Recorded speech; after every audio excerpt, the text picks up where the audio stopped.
Aggies, who have dropped 2 in a row. Let's bring you up to the booth. Brett Dolan, Pat Combs, thanks so much for joining us. We always love being part of this event and looking forward to this matchup tonight. And Pat, this Arizona team, they have a veteran lineup, and Aaron Walton has fitted nicely. He really has. The transfer from Samford has made an immediate impact on Chip Hale's Wildcat team. And you know, he's leading the team in batting average. He's a center fielder who's so athletic. He can just flat go get the baseball in center field, but brings a ton of experience and great athleticism to that position. See his numbers on the season, a .417 average, a homer and 6 knocked in. Again, he's got some firepower both in front and behind him in that lineup. So excited to see Aaron Walton tonight. And talking about Texas A&M, Wyatt Hensler has come from the Ivy League and fitted nicely as well with these Fighting Aggies. Yeah, the transfer from Penn, the former Quaker. How about that? Well, I tell you what, though, you know, when you think about the loss of Gavin Grahovac with A&M, I mean, just a huge loss at third base, but you know, a ton of pressure on him, on this guy right here to produce, and boy, has he done just that. He leads the Aggies with a .370 batting average, and 4 of his 10 base hits have gone extras, so he has added some punch to that lineup, and that's what they needed to replace Grahovac. 55 career home runs from Hensler. Should be a fun one today. The Wildcats and the fighting Texas Aggies. We'll step aside, come back with our starting lineups and our first pitch from downtown Houston right after this.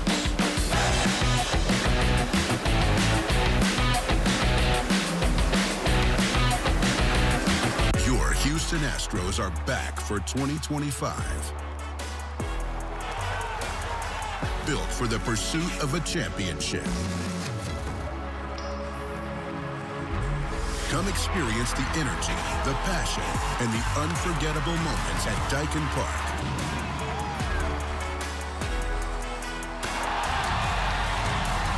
Tickets through June on sale now. Get yours at astros.com/tickets. Vacationing is an art, and the Palm Beaches are your canvas. Stroll along sun-soaked beaches. Unwind at boutique resorts. Explore hidden and not so hidden gems. Here you'll discover a lifestyle that's nothing short of a masterpiece. Curate your perfect collection of experiences in the Palm Beaches. There's never been a better time to become a season ticket holder for the Houston Astros. The average season ticket holder enjoys 45% savings over single game ticket prices, plus significant savings at the team store with exclusive season ticket holder discounts. Along with exclusive experiences and events, season ticket holders get priority access to postseason tickets. Become a season ticket holder today. Visit astros.com/season tickets for more information. The Texas Children's Houston Open is here. Houston's iconic PGA tournament is back in full swing, March 27th through the 30th, and tickets are on sale now. Get ready for an experience like no other in Memorial Park. The Texas Children's Houston Open is the perfect place to host family, friends, or clients. With general admission, venue hopper, and premium hospitality options available. Visit tchouopen.com/tickets today. Welcome back to Houston, Arizona, and Texas A&M for the nightcap here in day one of the Astros Foundation College Classic. Here's the starting lineup for Chip Hale's Wildcats. They scored 11 runs a couple of days ago against the Rice Owls in town. Summerhill, Walton, and White, the top 3.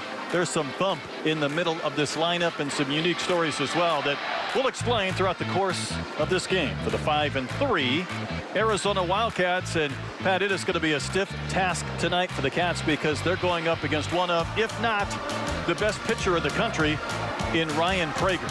Yeah, no doubt. And, you know, he brings just this bona fide front line ace. And this is exactly what A&M needed. You know, they've had some injury issues. We'll talk more about that, but he looks sharper than ever. He's off to a great start this season. Of course, the 1-0 record, you see the stat line there. 10 strikeouts, 4 walks in 10 innings. Opponents only hitting 139 against Prager. And he is an elite strike thrower, mixes 3 pitches well, can throw any pitch, any time, at any count. He's got confident with all of his pitches, but just an absolute gift to have him back this year.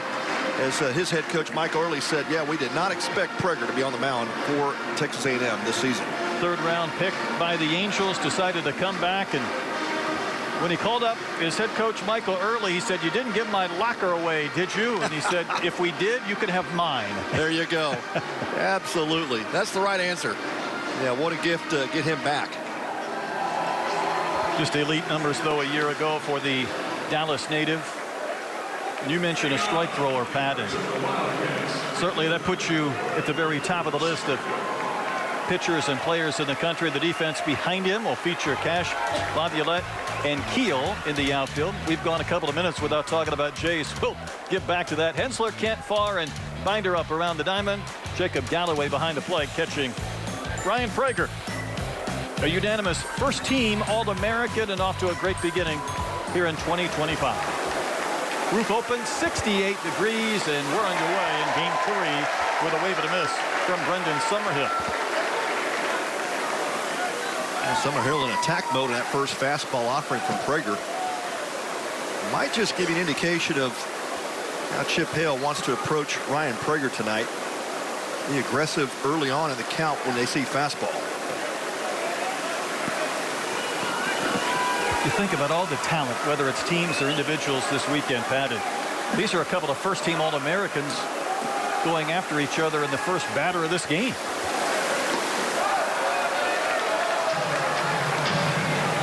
You saw Dean Curley and Nate Snead in Game 2 with Tennessee, getting Prager and Laviolette, Summerhill here in Game 3.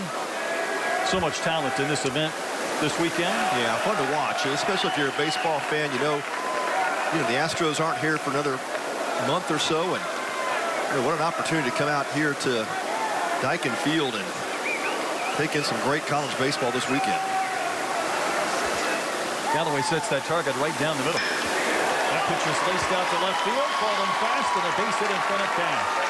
So Summerhill has reached base in all 9 games this year, and a good beginning for the Wildcats. Yeah, prototypical leadoff hitter is Brendan Summerhill, and just does so many things well at the plate, but a great contact hitter. That time just takes what he's given from Prager, the fastball, away, and takes it to left field to lead off the game for the Cats. See how aggressive Arizona wants to be. Hunting Prager again a year ago. Just 20 walks and 124 strikeouts. Here's Aaron Walton, the center fielder, the Sanford transfer. He's also reached base in every game, all 8 this season for Arizona. With strike throwers, you can afford to be aggressive early in counts, and saw Summerhill go after that first pitch. Good pitch painted on the corner. Plate umpire is Alex Ziegler here in Game 3, and the count 0-2. With a pitcher like Prager, you may not get your pitch in any sequence, and you just almost have to cut the plate in half at times with him and just look for a particular zone.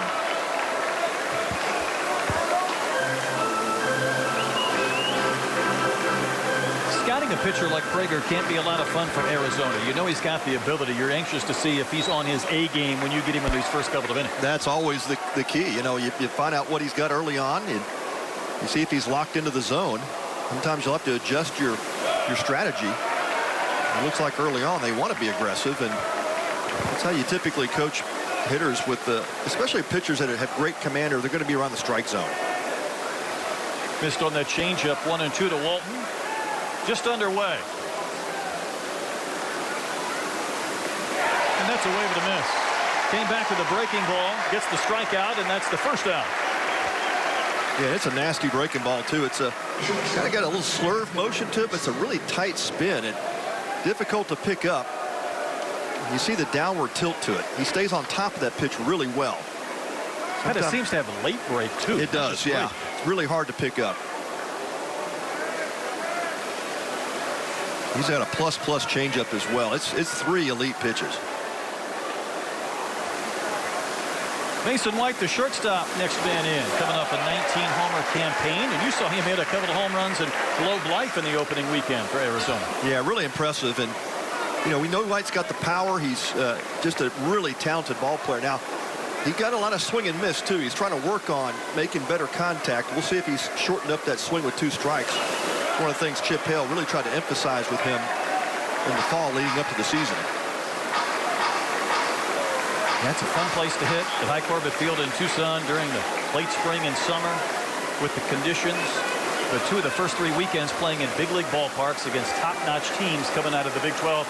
Tonight it's the #1 Aggies, maybe the #1 pitcher in the country, in Ryan Prager. That's that tight slider again, but White lays off.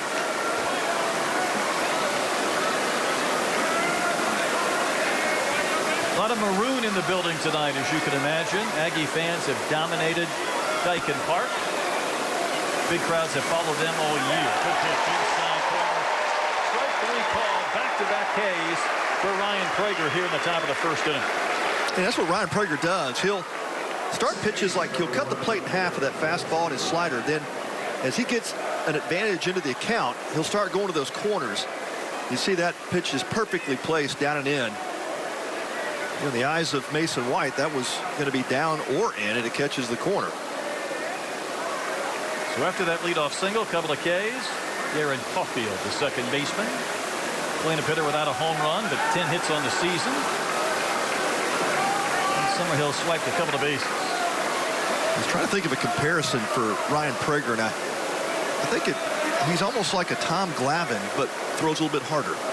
But he's got that kind of control. I like that comp, and Pat, we've seen him work ahead in the count. I think this might be the first time he's fallen behind. It's almost like everything is on his terms. That's it, yeah.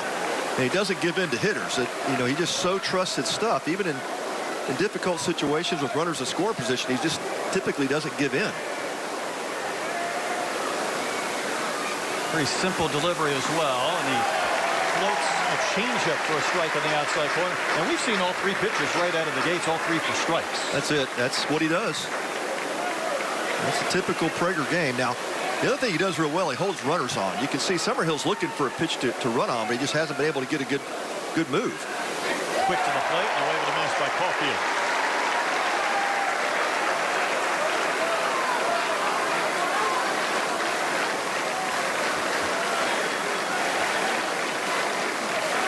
Prager trying to strike out 3 in a row after that base hit to begin the game.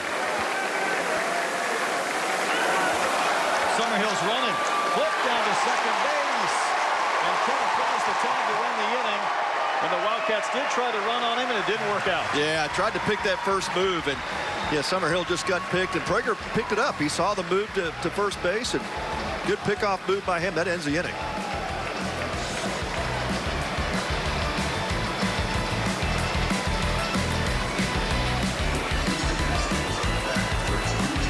Is juicy chicken your thing? Is spicy hot honey your thing? Introducing new KFC Mike's Hot Honey Chicken. If that's your thing. Just $7 or share it for $25.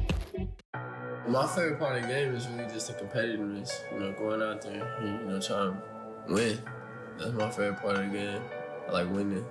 I love to compete, really, in anything I do. It could be bowling, it could be, I don't know, air hockey, it could be rock, paper, scissors. I just love to compete, so to have everybody, competing on the highest level, I think that's where I, find love for it. I think my favorite part of the game is probably some dunk.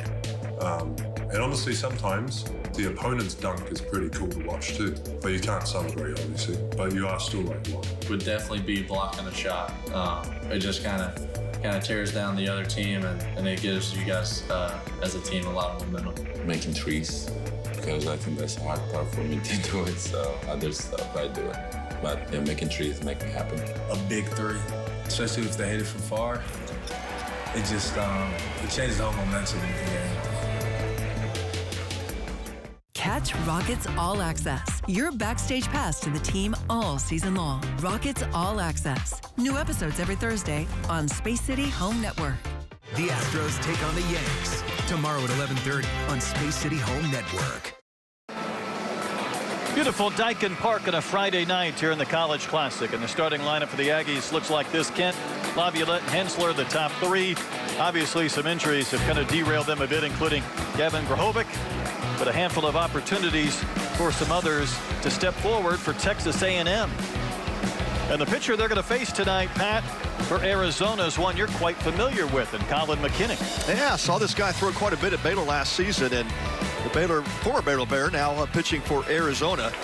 He's a talented 6'5", 235-pound right-hander, and he'll throw in the mid-90s. He's got a fastball that he can light up, and really developed and worked hard on developing his secondary pitches in the fall, and they have gotten better. Imagine that, a Houston kid, a Texas kid wearing number 34 as he pumps in strike one to Caden Kent. Nassau Bay, Texas native, Clear Creek High School product. What a thrill this must be to pitch here at Minute Maid. And Kent hits a mile-high pop-up that'll be back over the screen and out of play. Of course, Caden's father, Jeff, had a handful of really good seasons in this building with the Houston Astros. That's right, yeah. A lot of good connections to this building already. We really got to see Caden last year late when Braden Montgomery went down with such an unfortunate injury. Somebody had to step up, and Kent made the most of his playing time and hit a couple of home runs this year, including one back on Tuesday night, and what was a 7-3 loss at home to Texas State. Yeah, where did the years go by? We saw this guy as a freshman and thought, wow, there's a future star.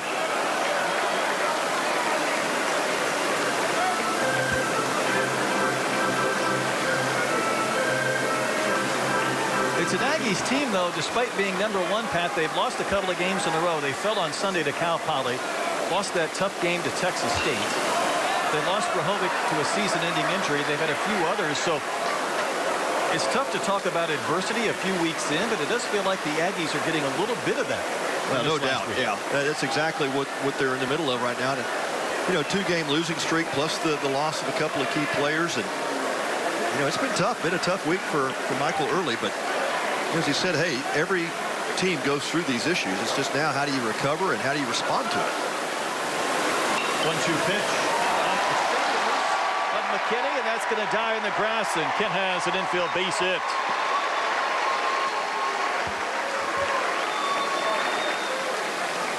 Yeah, McKinney wasn't quite sure what to do with that ground ball. Looked like he was about to let it go, and then last second stuck his hand out there. It wasn't hit especially hard off the handle of Kent, and McKinney just didn't finish well enough to put himself in a position to glove it. That was almost right back over the pitching rubber, but he had fallen off to that first base side pretty dramatically. We have had some amazing sluggers in this event over the last 5 to 10 years. But Chase Laviolette right in that mix.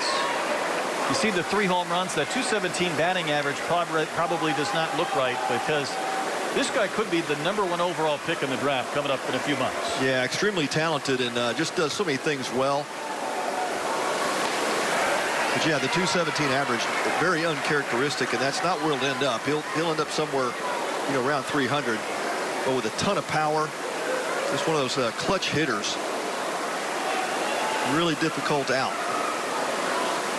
Just chiseled out of granite in that left-handed batter's box. 53 career home runs for Laviolette. Sees a really good changeup and swings through it. Yeah, that pitch had some good downward movement to it. Laviolette just swung over the top of it, way out in front. And you see McKinney with that changeup grip. He'll change to a fastball as he goes to his glove. Taken a little bit in. Oh, just missed. Really good fastball delivery from McKinney. Big kid, big strike zone, a little bit in on the pitch. And you saw his catcher Adonis Guzman sit up inside. He just missed the inside corner. Laviolette has been a really patient hitter. His walk numbers over the last couple of years have been big time. Obviously, last year had Braden Montgomery in that lineup. With his departure, Grahovac's injury, every year has a different feel. And there's no doubt he is identified in the scouting report. He's getting everybody's best efforts. And the 3-2, he checks on a high one, does not swing, and there's another one of those walks. And the Aggies have their first 2 base runners aboard, as Doug Williams said, no swing. Yeah, good hold there by Laviolette. Not even close, but yeah, just really strong. You know, you start your swing like that, it's so hard to hold up, and she shows the strength there. I was going to say the same thing. So big, so strong with bat speed. Even what looks like an obvious hold, he still has to require a lot of torque to keep that bat from going through the zone.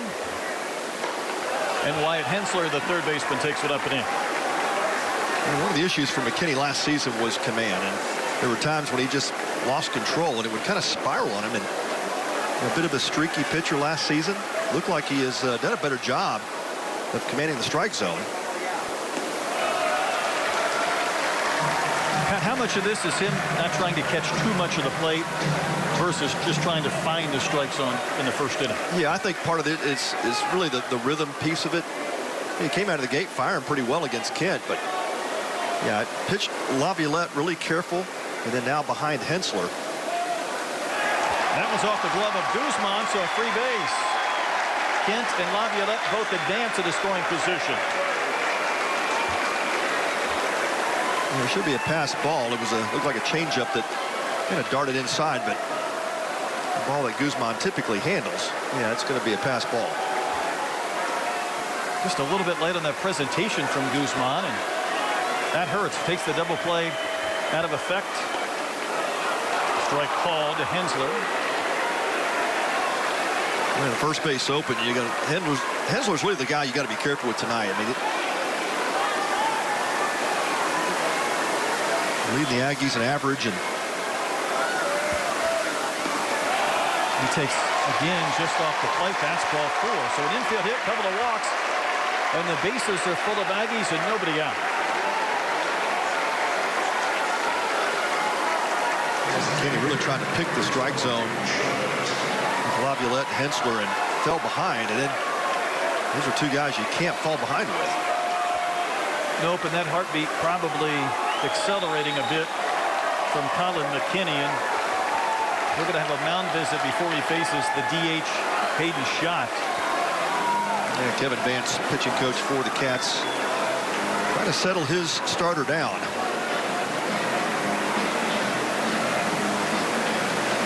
Vance has done a great job with this Wildcat pitching staff last few seasons, and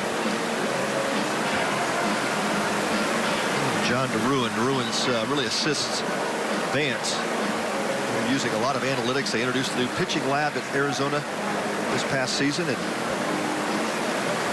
I got a chance to see their new pitching lab a couple of weeks ago at High Corbett Field in Tucson. And you know, sometimes we like to think the SEC teams have all the tools, and they do, and the Big 12 trying to catch up, and Arizona trying to stay in that arms race. It was a nice addition to what they have available. Yeah, really nice nice piece. When you talk about the metrics used today, and especially with pitchers, and Rapsodo and the spin rates and all the things that they're looking at today, it's got to have one of those at this level. Hayden Schott steps in. Wearing number 12, that famous number in Aggie lore, and he bats with the bases loaded and nobody out. We're at the bottom of the first. You see the one home run.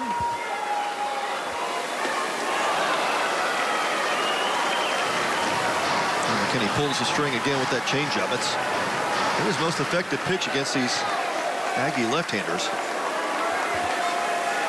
See if he tries to change the eye level with a fastball. He does indeed. He gets strike 3. Schott disagrees. Alex Ziegler gave him the corner, and that's a much-needed first out for Arizona. It looked like a little up and out, but that's where Ziegler has been giving a little bit of the liberal call on the outside corner. That's one of those probably close enough to swing type pitches. I think maybe you're expecting a waste pitch there, too, and didn't quite carry enough out of the zone, and this is Blake Binder up, the first baseman. That's a huge out for the Wildcats. Now they can play back defensively, and McKinney can induce the ground ball, go for the double play, get out of this inning. Local product, College Station native. Couple of hits, including a homer on opening day, and now he bats with the bases juiced and one gone.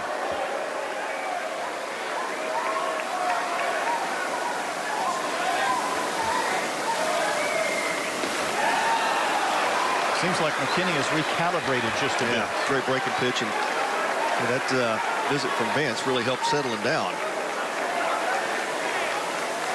I think it's 5 straight strikes. See if he wastes one here. Pitch had some run to it, missed inside. With a sinking fastball. Down and in.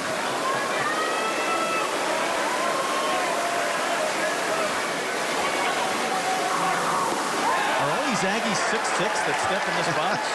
Maybe every other one? Maybe the tallest lineup I've seen in a while. Yeah. Slider just missed downstairs. That was a good pitch. He's gone from missing further out of the zone to being around the zone and working from that full windup. 2-2 pitch. That's painted. Back-to-back Ks with the bases loaded, and he's taken 2 huge steps to getting out of this inning. 94 fastball to the knees, and exactly right. A couple of big strikeouts for Colin McKinney. Pat, I'm surprised Binderup didn't pull the trigger. Yeah. That's right down the chute for the fastball. That is. Yeah, you start to think that a little bit of pressure that these Aggie hitters are feeling. I mean, look at some of these averages. You know, there's a lot of sub-250s in this lineup, and start to wonder with are they put a little bit too much pressure on themselves.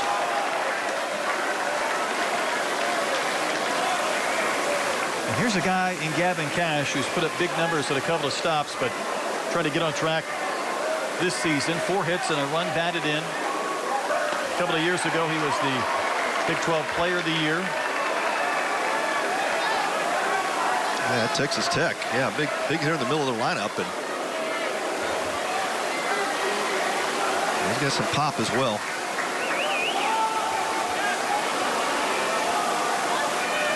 This will be the 28th pitch of this first inning for McKinney.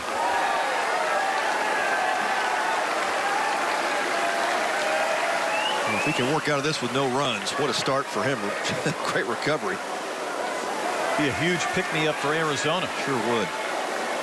I think the Aggies know with Prager on the mound, a couple of runs feels like 4 or 5. And that is a mile-high foul ball. And it's going to drop. And that was trouble the minute it went up. Yeah, I don't know if he lost it, Pat, or was anticipating some help. Well, and the shortstop, Mason White, just gave up on it. I mean, that's typically, shortstop's ball as it starts to drift back towards that line. We're playing roof open tonight, and oftentimes with the league peeled back, that wind kind of carries out towards left. Tonight, though, it's very calm inside, and that's an out Arizona really wishes they had recorded to end the inning. Well, Matisse Mara gave it a run, but White would have had to go a long way. And then McKinney comes back and gets strike 3. So, Pat, after he loaded the bases, how about 3 straight strikeouts? Unbelievable. What a recovery for the Arizona pitcher, the starter tonight, Colin McKinney. Former Baylor Bear puts him down and avoids a big inning. Touches of black. They say a lot without having to say much. They stand for elegance, refinement, and prestige. Even a little can go a long way. And though they're darker than the darkest night, they make you see everything in a new light. Get 1.9% APR for up to 60 months on the purchase of select new 2025 Sportage and 2025 Sorrento models. At the University of Arizona, we believe everyone is born with wonder. That thing that says, I will not accept this world that is, while it drives us to create what could be. That world can't wait to see what you'll do. Where your wonder will take you, and what it will make you. Start your journey at wonder.arizona.edu. What does Texas A&M University stand for? We stand for excellence, respect, and loyalty. We stand for leadership, integrity, and selfless service. We stand for 4 straight hours. We stand up for others. We don't stand by, and we won't stand still. At Texas A&M, we know what we stand for. Come stand with us. Pat, I almost feel guilty that a ballpark with the retractable roof could also have the best weather in the country this weekend. Coming off last weekend when people were shoveling snow and moving games around just to play. No doubt. Yeah, talking to these coaches past couple of weeks, thinking, man, we're so glad we're coming to Houston. Get out of this cold weather and guaranteed to get your games in. And he said, Coach, how about if we open the roof for you too? Spoiled to say the least. Oh, man. Yeah, what a place to play. A beautiful facility here in Houston and a big league ballpark. These players, some of these players have grown up, watching the Astros play here and get a chance to to tee it up on the big stage. Maybe even dreaming about this event as Caulfield gets a nifty changeup again from Prager. 25th year of this college classic. And loaded with great teams and talent this season. Caulfield was at the plate when Summerhill was out trying to steal to end the first. 6th-year senior. 2-strike pitch. Blocked by Galloway.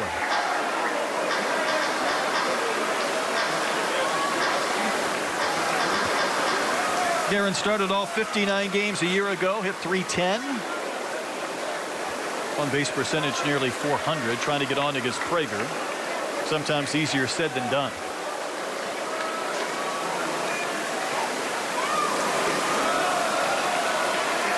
Pat, the one thing you notice about Prager right out of the gates is just his countenance. I mean, he's very calm. He's not animated. He's not screaming and firing himself up. It's just a low heartbeat approach. That's right. Just one of those really mature players. You love having him in the lineup. Chopper to third. Hensley gets a nice bounce. Gathers and throws on the run to retire Caulfield to begin the top of the 2nd inning. Yeah, Caulfield wasn't expected to be back on the roster this season, and Chip Hale talked to him about playing one more season. Said, hey, think about the leadership and what you bring beyond just being a great player.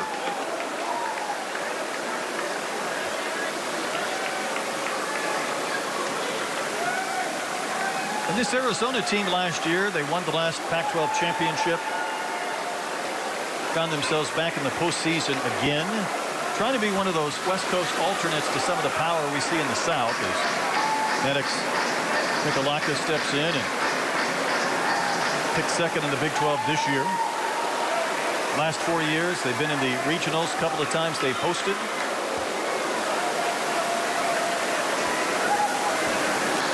The 1-0 is fouled back to the screen. And for a number of years, you talk about the West Coast and USC and Arizona State, and went through a stretch where really the SEC and even some of the Big 12 teams started to steal a lot of the college baseball thunder. That's right. Yeah, and then, I mean, think about the history of Arizona baseball. I mean, they've got a really storied history. Think about their head coach, Chip Hale. Obviously a former Wildcat player, took the team to a national championship back in '86. And you know him really well from pro ball, Brett. So, to come from professional baseball, of course, manager of the Diamondbacks, back to his alma mater. Huge win for Arizona as they make this move to the Big 12. And it was his dream job and is. And there's a fly ball to Cash in left. He's camped underneath it, makes the catch for the 2nd out. When Jay Johnson left for LSU, I texted him the next day and I said, number 1 on Chip Hale's to-do list, Paul Davicki, the athletic director. There you go. Of course, he was on A.J. Hinch's staff at Detroit. A.J. had just lost Jose Cruz a couple of weeks prior to that to Rice. So he lost 2 of his coaches to their alma maters within the course of 2 weeks, right in the middle of big league season. That's exactly right. I forgot about that, man. Adonis Guzman, the catcher. Big wave and a miss. Story of A.J. having to talk Jose Jr. into coaching. And he was working at the MLB union at the time. Sure was. Yeah. How the dots connect in baseball. Isn't that crazy? Pitch just does fade off the corner. But for a number of years, there were a lot of talented coaches that wanted to be minor league managers or maybe big league coaches and kind of follow that path. But for the money in college baseball in the last decade, the opportunity maybe to be at home and to really generate some opportunities, or whether it's your alma mater or not, it's become a situation where I'm not sure some of the best jobs in the country when you're a head college baseball coach at one of these blue bloods. Yeah, no doubt. And it's, like you said, the money has changed, and now you got a lot more headaches in college baseball with the recruiting and the portal. Everything's changed in the last 3 or 4 years. It is all changed. Wave and a miss. Tell you what, Pat, Prager's been on the money through 2 frames. Oh, he's just putting on a pitching clinic. Fun to watch.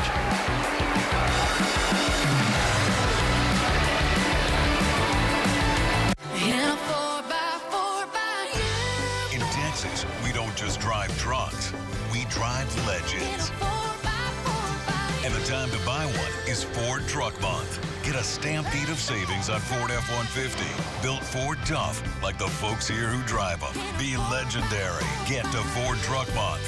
Get $3,900 for $60 or $11,853 total savings on F-150. Includes complimentary maintenance. Only at your best in Texas Ford dealer. What Tina's the same. Sometimes you, sometimes me. This team, we have something special here. But always us. That's our toughness, togetherness. What a pass! He dumps it down! Crowds full, loud and ringing. It's just what I'm built for. How fun is this Rockets team? Now we're just trying to reach to the next level.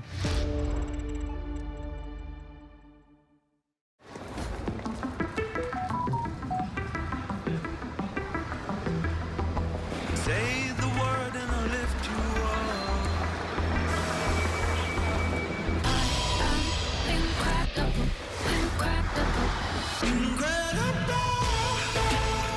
up. Move my next meeting to tomorrow at noon and text it to Jen.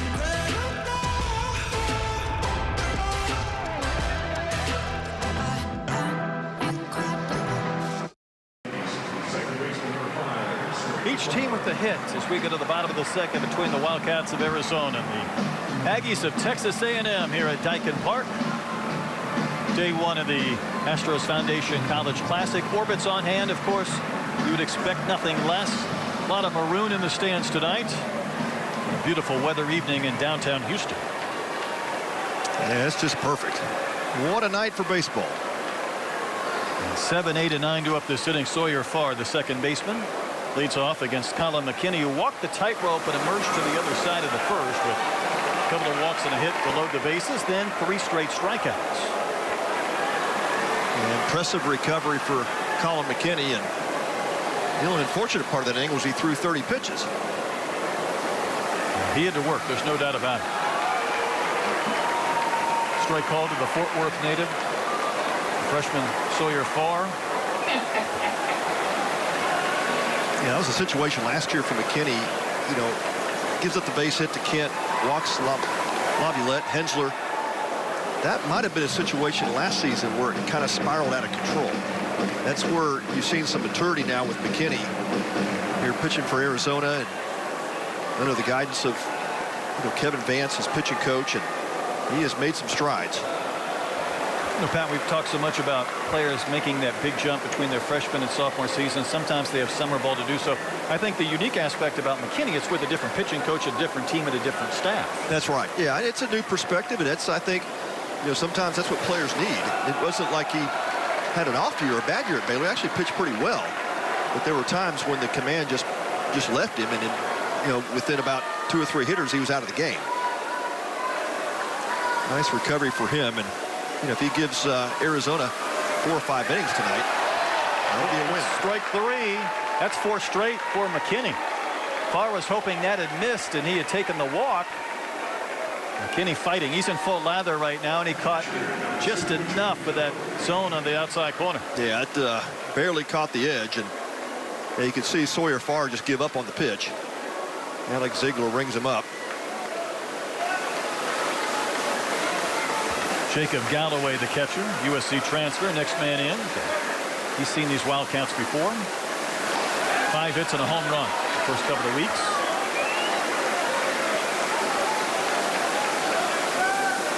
We know the Aggies offense is going to produce some big-time numbers, and there's no doubt Power will be part of that. A little bit of a feeling out process this week, and first of all, just trying to replace Gavin Grahovic, and then, of course, you got to figure out how the pieces work once he's out of the lineup and out of his position as well. Yeah, that's right.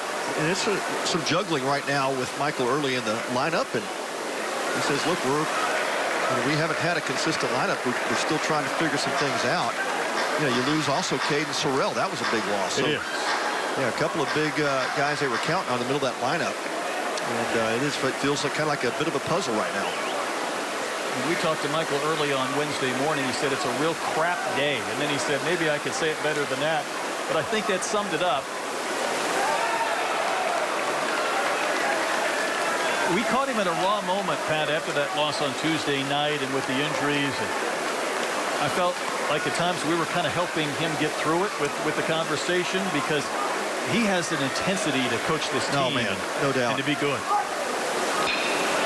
Hard hit. Nice stop by Crawford at second from the outfield pass. Will throw out Galloway for the second out of the inning. Yeah, hard hit ball from Galloway, and just a better stop from Caulfield. Positioned really well. Taking that little gap between first and second away, and nice job getting to his feet, making an accurate throw. Yeah, I think you're right. Going back to early, it was his first-year head coach, right? He's been known as a tremendous hitting coach all throughout his career, but a lot of different responsibilities. And I think he even suggested, he said, man, I didn't realize all the interviews and the different talks I have to give. And he goes, I just like to coach baseball. But sometimes as he was talking his way through this stretch, as Keel bats, he said, hey, I'm glad it hit us in the mouth now, punched us in the mouth. It's the response that'll be important. And he said, even though we've lost 2 games in a row, I'm more excited today for practice than I have been all year. That's right. Yeah. You can just see the fire, and of course, you lose a couple of games for a team that's ranked #1 in the country and high expectations. And, you feel that as a player. You certainly feel it as a coach. And sometimes the best thing that can happen is just get back on the ball field, get after it. And it's amazing how much the intensity goes up when you're facing some adversity. 3-1 to Terrence Keel, the right fielder. He did add that, there's a target on our back right now. These opposing teams, they smell blood in the water, a #1 ranked team, and a chance maybe to get a big win against them.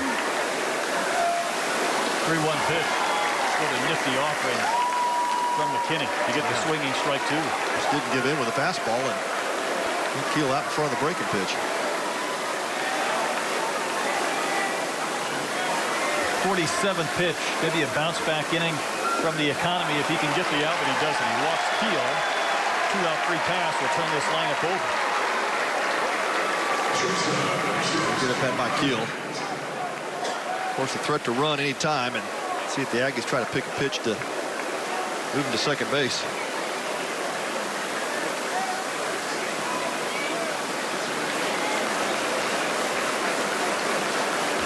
Caden Kent had an infield base hit off the fingertips of McKinney in the bottom of the first, but was stranded at third base.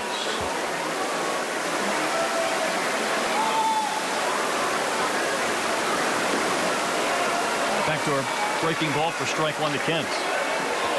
Yeah, Kent was a hitter, again, high expectations, of course, the lineage from his dad, and that always carries some weight. But it was last year, I think it was in the Super, he hit that grand slam, and then he just caught fire in Omaha and went off, and you could see the light bulb go off. You could see the confidence build, and he took that into the summer, had a great summer up in the Cape. He came back and was just a bit of a different player from a confidence perspective.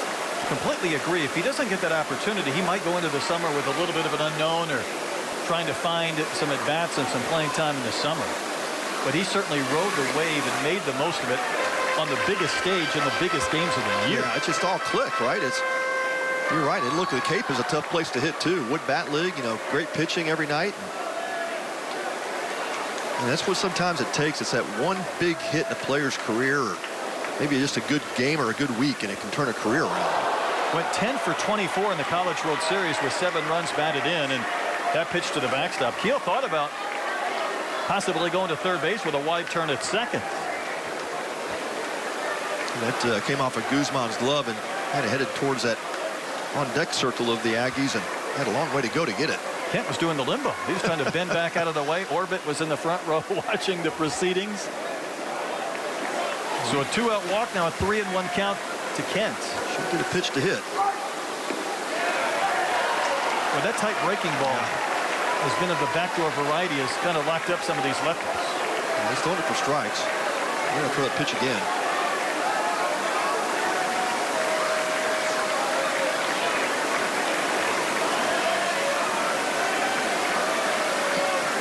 Kent waiting on a payoff.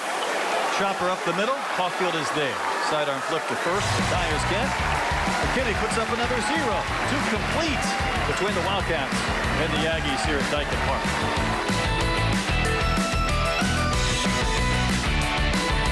Force Factor Creatine Gummies build muscle and strength, improve recovery, and boost cognitive function. Why? Force Factor Creatine Gummies contain 5 grams of clinically studied creatine monohydrate in each delicious serving. Search Amazon now for Force Factor Creatine Gummies. I never realized that I'd be taking care of a 2-year-old and a 9-year-old on my own. sometimes as dads, I think we're too hard on ourselves. We get down on ourselves on not being able to, we're the providers, but we also have to learn to take care of ourselves. Self-love made me a better dad because I realized my worth. My daughter Isabella recently had a graduation into high school, and I got emotional because I saw pride in her eyes. I saw my daughter have her own self-love, and I saw the hard work of me being that dad 24/7 transferred to my teenage daughter. The word father means a lot to me. When I give my love to my children as a father, I can see it.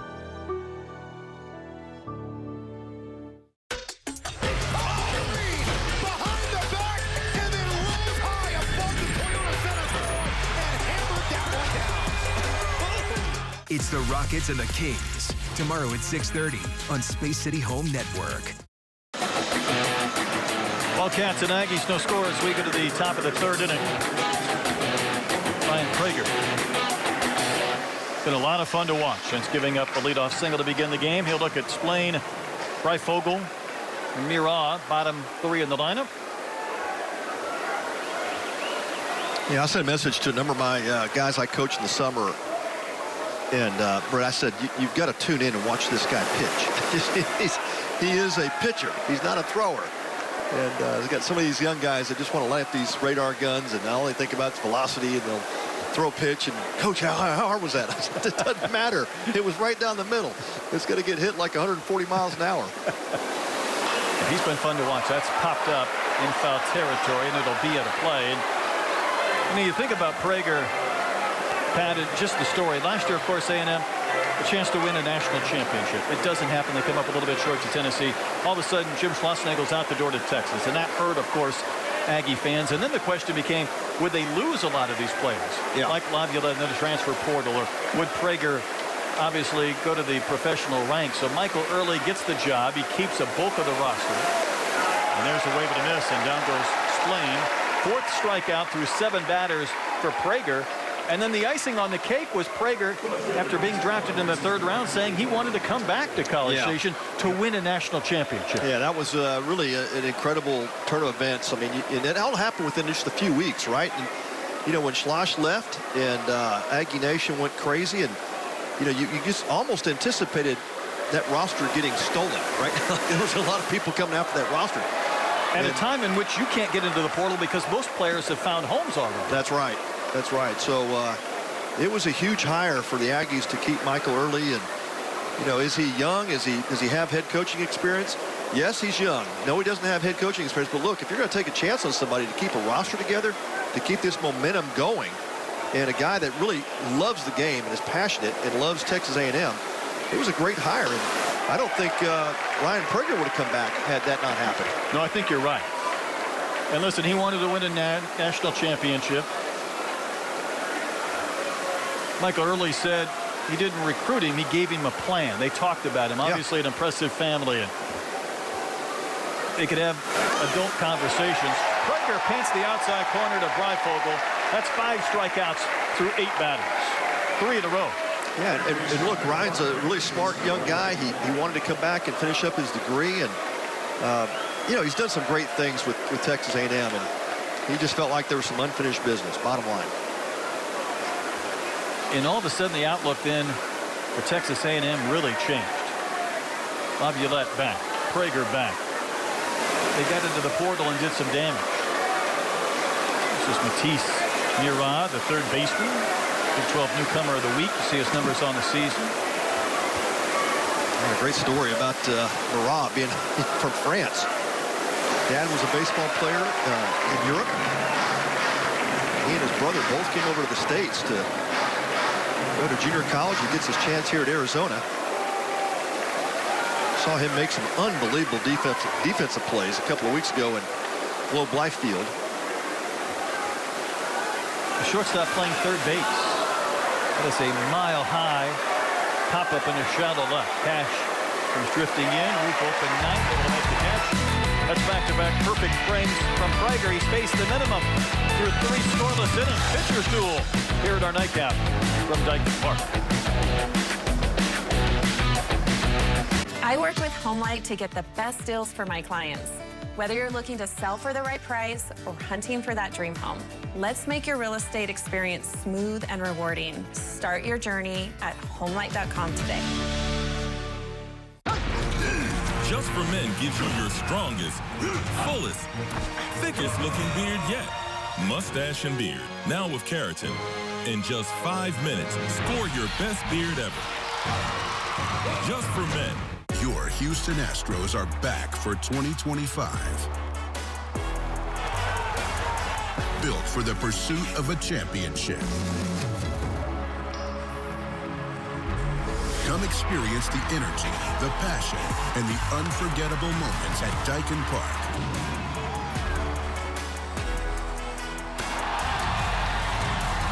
Tickets through June on sale now. Get yours at astros.com/tickets. Vacationing is an art, and the Palm Beaches are your canvas. Stroll along sun-soaked beaches. Unwind at boutique resorts. Explore hidden and not so hidden gems. Here you'll discover a lifestyle that's nothing short of a masterpiece. Curate your perfect... Fans enjoying a lot of baseball tonight at Dyken Park, seeing a good one here in Game 3. Arizona, Texas A&M.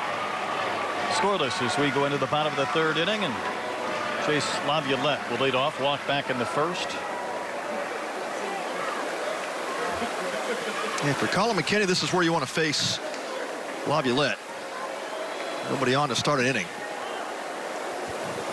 29 homers, 78 knocked in a year ago. Certainly among the favorites to be drafted 1st overall. Hits the ball as hard as anybody in the country. Yeah, some of those exit velos that just jump off the page at you. And you can see why. I mean, he's tall, he's filled out. I mean, the guy looks like a player. He fills the uniform up well. But man, 5 tools, that's a tough tag sometimes for a player. He's a 5-tool guy. I mean, he hits for average, hits for power. And he's runs, playing center throws. field tonight, too. He is playing center field tonight. Yeah. And he's got wheels. That's a complete package. Michael Early said the talent's undeniable. And he said, you know, care can be your biggest strength and weakness. In other words, you feel a little bit of the slow start. And I think even when we were talking with Coach Early the other day, he had his iPad next to him, and I think Jace was sending him some swings to look at. That's right. Yep, never wants to stop working, always, you know, looking to improve. But yeah, I think the care comment was sometimes you can care too much. And that time going down swinging. How about McKinney? Yeah. Going right after him, striking out his 5th batter of the game. Fastball at 93 up in the zone. It's one of those high spin rate fastballs, and it just gets under the hands. Wyatt Hensler, the 3-hole hitter, also walked back in the 1st.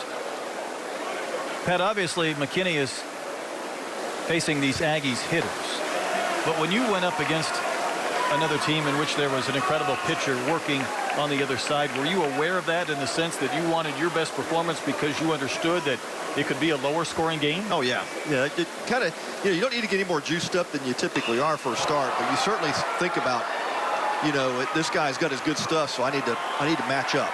Hensler will fly out to left to Breifogel. And there's 2 outs. Tell you what, playing High Corbett's left field isn't easy, and Minute Maid much shorter, but a challenge with the Crawford boxes and whatnot. So far, so good. 2 outs. Yeah, Breifogel is really athletic. You got to have the athleticism if you're going to play left field at High Corbett.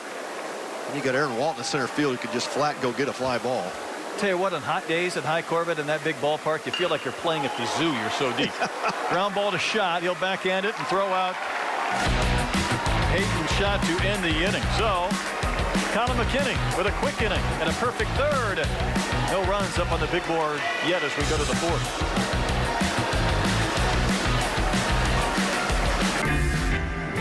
Sunny days call for Sun Cruiser Vodka Iced Tea. Made with real iced tea and a real vodka.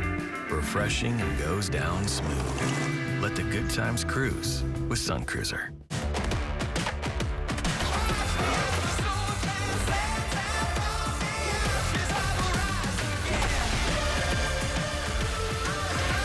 Catch Astros spring training action on Space City Home Network.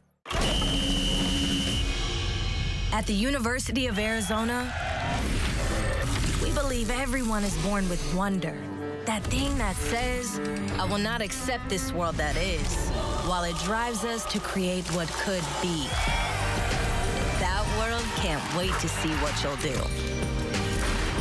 Where your wonder will take you, and what it will make you. Start your journey at wonder.arizona.edu. What does Texas A&M University stand for? We stand for excellence, respect, and loyalty. We stand for leadership, integrity, and selfless service. We stand for 4 straight hours. We stand up for others. We don't stand by, and we won't stand still. At Texas A&M, we know what we stand for. Come stand with us. But a pitcher's duel shaping up between Colin McKinney of Arizona and Ryan Prager of Texas A&M as we go to the 4th. Top of the lineup, second time through for Arizona against Prager. We mentioned, of course, he wanted to finish his degree and come back and win a national championship for the Aggies. Summerhill got a single to lead off the game, and since then, Prager has set down 8 in a row and picked up 9 outs in that stretch. And Pat, I think every college player and big-time pitcher wants to win a national championship. They want to get to Omaha. I think once you've been there and you've had a taste of that stage and that event, it really fuels the fire then to come back. Maybe more so from players who just didn't have that opportunity. Oh, man. Yeah, Brett. You know, it's such a magical place to play. And, you know, in front of those big crowds every day. And, you know, it feels like, you know, it feels like professional baseball is what it feels like. And to walk away, you know, you're one step away, maybe 2 pitches away. And you lost that game to Tennessee, and you're like, oh, man, it was just that close. That close. Yeah. That's strikeout number 6, by the way, for Ryan Prager.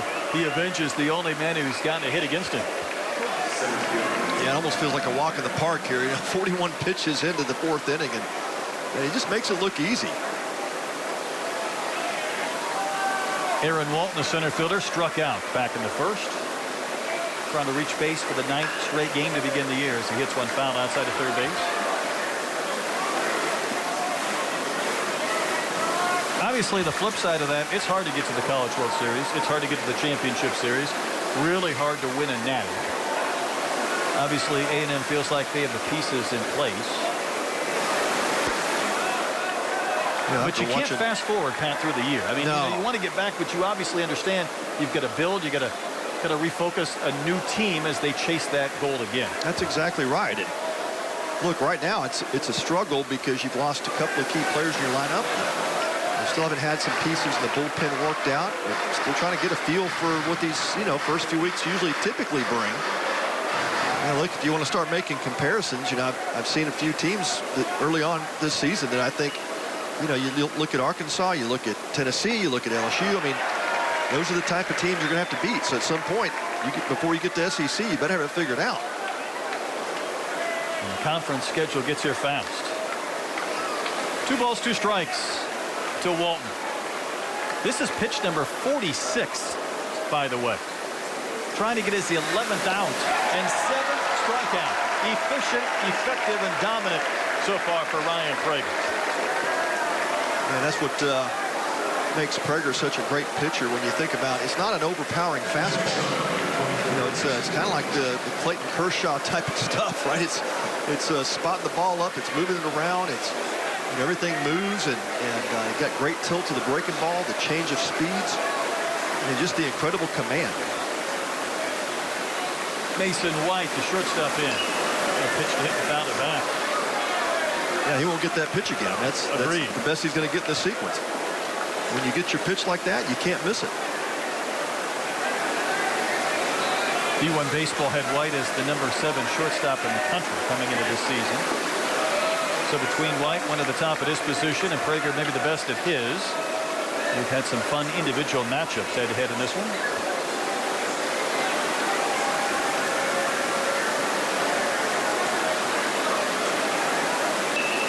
Soft pop-up towards the shortstop, Kent, but Hensler, the third baseman, there instead.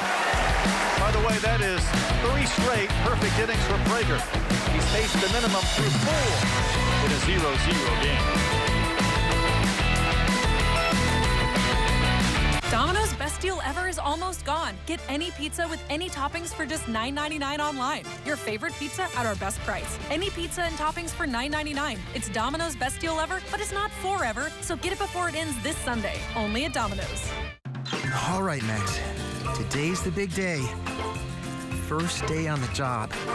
Time to shine. I got this, right? I wonder if I should have gone with a bow tie. Nah. This tie says professional, but approachable. Perfect combo for a guide dog. I hope my human is kind and loving. 2 years of training, hard work, and fun. Now it's showtime. If I can handle that cat, I can handle anything.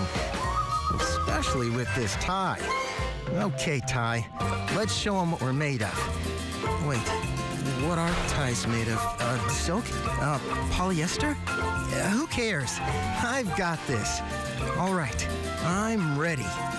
Discover how extraordinary guide dogs like Max change lives at no cost to the recipients. Visit dogsinc.org. The excitement, the emotion, the passion. This is H-Town High School Sports with Todd Freed. See it all right here on Space City Home Network. We go to the bottom of the 4th. No score between Arizona and Texas A&M. Game 3 of day 1. Tomorrow we'll crank it up with Tennessee and Rice. These Wildcats will take on Mississippi State in our middle game. A&M back to take on Oklahoma State in our nightcap. Got some blue bloods of college baseball in this event. These teams, it's hard to imagine that last time they played was at the 2011 College Station Region. A&M leads the all-time series. Pat, I love this. 23 to 22 to 1. That's pretty even. About as close you can get.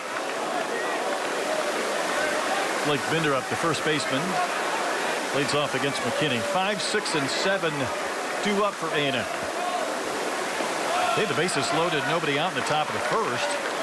Not only did they not score, Pat, they haven't had a hit since. Yeah, that was a great recovery by Colin McKinney, and he has put together a couple of nice, clean innings. Good mix of pitches. Nice pitch, yeah, good effective slider, and then a changeup, mostly used against the Aggie left-handers. And it's an Arizona team that had some incredible starting pitching last year as part of their success. And we talk about all these teams then rebuilding, so to speak. For Arizona, I think that has been the question mark. And Chip Hill said that, even going back to the fall, they didn't throw a lot. And he wanted to give his guys a little more rope early in the year in Arlington against good competition. And game 1 was close. Games 2 and 3 at the Rangers ballpark got away from them. Riding a 5-game winning streak. Little flare out into left. And Breifogel will track it down to retire Binderup for the first out in the 4th inning.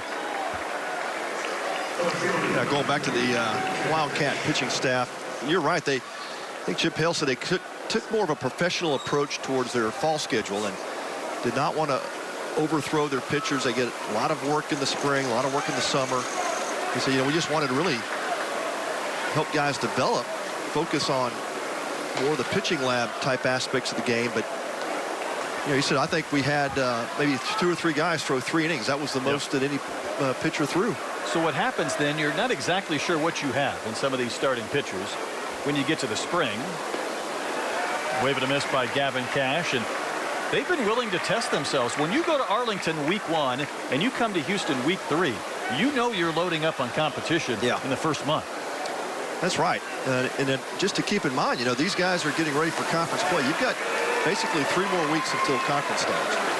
So if you think about the schedule, the way it sets up, you really want your guys ready for conference play. That's where it all really starts. This is, to me, this is still preseason stuff. Do these games matter? Absolutely. They definitely count, especially as you get towards the end of the season in RPI. But how about a a wave and a miss by Cash. That is 6 strikeouts for McKinney. These pitchers have combined for 13 strikeouts, giving up 2 singles. Not just a fastball again above the hands of Cash. Cash late with that long swing. You get 2 strikes on McKinney throwing, mid-90 fastballs. You better cut that swing down. And even 70 pitches for McKinney as he works with 2 outs in the 4th. To face the second baseman Farr, also a strikeout victim in his only at bat. It will be interesting to see how long the Wildcats go with McKinney in terms of pitch count. 6'5", 235, big body guy, but still on the 3rd start of the season. That ball smoked in the air, left center field. Greifvogel back, turning around, looking up, and that's in play. Farr's not going to stop at second. A stand-up triple, he just missed. Hitting one up on the walkway in deep left center. First extra base hit of this game is a 2-out triple. Yeah, how about that power from Sawyer Farr? And in fastball, it was looked like maybe even off the plate a little bit to the outside, but he got the barrel to it, stayed on it. Missed by about a foot. Golly, yeah. And when you haven't played left field in this ballpark, you're contending with those brick pillars and the walkway below the yellow line and playing some hard caroms. And that was an easy 3 bases for Farr. And Aggies have a chance to score the first run of this game with Jacob Galloway, the catcher.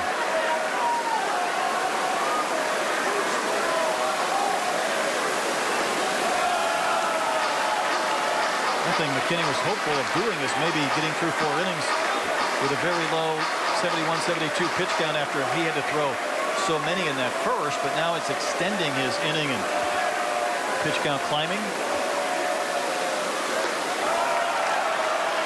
2 of them.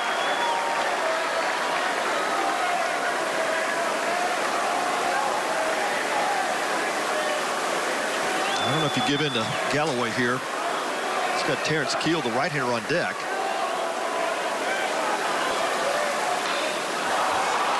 That is a big-time pop-up on the infield. Caulfield there. He'll make the catch. Aggie fans trying to hoot and holler to see if he might let that ball drop. 2-out triple is wasted. Still scoreless as we go to the 5th at Dyken Park. Touches of black. They say a lot without having to say much. They stand for elegance, refinement, and prestige. Even a little can go a long way. And though they're darker than the darkest night, they make you see everything in a new light. Get 1.9% APR for up to 60 months on the purchase of select new 2025 Sportage and 2025 Sorrento models. Come on. What are you doing? Trying to watch the game, but my screen's busted. You should go to T-Mobile. You can trade in a broken phone, and they'll give you a brand new iPhone 16 Pro on them. Where did you get gum? It was under my seat. When's this thing over? At T-Mobile, new and existing customers get iPhone 16 Pro with Apple Intelligence on us when you trade in your busted old phone. Plus, families can switch and save 20% versus the other big guys' best plans, plus streaming. It's over. There's never been a better time to become a season ticket holder for the Houston Astros. The average season ticket holder enjoys 45% savings over single game ticket prices, plus significant savings at the team store with exclusive season ticket holder discounts. Along with exclusive experiences and events, season ticket holders get priority access to postseason tickets. Become a season ticket holder today. Visit astros.com/season tickets for more information. For the Aggies, 1 for the Wildcats as we go to the 5th in a scoreless game from Dyken Park. This pitching matchup has come as advertised. Prager has faced the minimum through 4 innings, struck out 7. He gets the cleanup hitter, Aaron Caulfield. I was told before the game, Pat, hey, it might be a long shot, but Prager is 13 strikeouts away from 200. He'd be the 21st pitcher in school history. It seemed like a long shot, but maybe not as much anymore with 7 Ks through 4 innings. Pretty impressive. Yeah, if you're Arizona, you got to be thinking about just putting some balls in motion here, trying to move the defense around. You know, I know Caulfield's a cleanup hitter, but you got to maybe start thinking about, putting a bunt down here or there and get a guy on, maybe hit and run, but do something to try to get Prager off his game, because right now he is in complete control and just been absolutely dominant. I know sometimes hitters don't like facing pitchers that are really animated. Kind of their emotions might fuel some reciprocity with the hitters. But when you're facing a guy like Prager, who's so calm and so quiet, and so sleepy at times on the mound, it would almost frustrate me more. And there's a wave and a miss. Yeah, almost like you're waving your hand in front of his face, and he's just mowing you down. Just no emotion, man. The guy's steady Eddie, and he can't even, get on him about his Huck Finn pants. It's like it's nothing shakes the guy, 8 strikeouts. And this is Mikalakis, the DH, who flew out to left his only time in.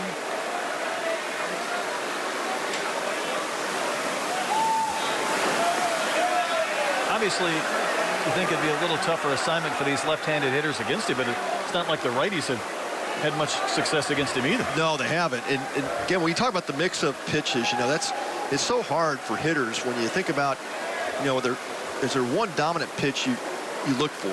Yeah, most guys are going to have their dominant pitch. You know what it is when you go up there, and kind of the sequences he's going to throw those in. When you've got 3 dominant pitches, and think about what goes through a hitter's head then, right? Like, what do you sit on? What do you look for? What's your approach? That's why I said with Prager, you almost got to cut the plate in half and just look for a particular zone, not maybe a particular pitch. It makes sense, Pat, and that one's fouled back. And I was talking to a couple of pitching coaches early in the year for pitchers like Prager, who had 3 and maybe even a 4th pitch, and talking about if you throw them all early or whether you save a pitch maybe for second time through. And at least part of the conversation I got back to me was it's hard to hold a pitch. In other words, why not, if you have that ability, just go early? Yeah, show it early. Yeah, show it early. I mean, there were games when I didn't have, like, my really good fastball control, so I was throwing more of my secondary pitches, and you found that one you could spot. Like Colin McKinney's doing that. He's using that slider for that situation, right? It's been a really good strike pitch for him. But Prager's got 3 of them. He can throw any one of them in any count, and that's really what makes him so effective. A hitter, you just can't sit on a particular pitch. That's why I said you got to go more zone. In fact, this is his first 3-ball count of the night as Arizona tries to get a base runner. And we talked about his numbers last season. When you have 20 walks and 124 strikeouts, you're not putting many guys on for free. Hasn't done so yet tonight. And the payoff pitch is the first ball 4, and even that was close. And the Wildcats have a 1-out base runner in the 5th. Yeah, that was a great take by Mikalakis. I mean, if you swing at that pitch, you're probably not successful anyway. So it's good eye, good, took the walk, he earned it. I think that's a valid point. You're not going to hit this pitch. You're just hoping that plate umpire Alex Ziegler says that's ball 4. Yeah, Galloway did a good job of trying to get his thumb underneath it to get a frame out of it, but yeah, a little bit too low. Guzman, the catcher, the BC transfer. Went down on strikes in the 2nd. He's hit a couple of home runs this year. In Arizona, they went through that stretch where they lost Ole Miss, Clemson, and Louisville.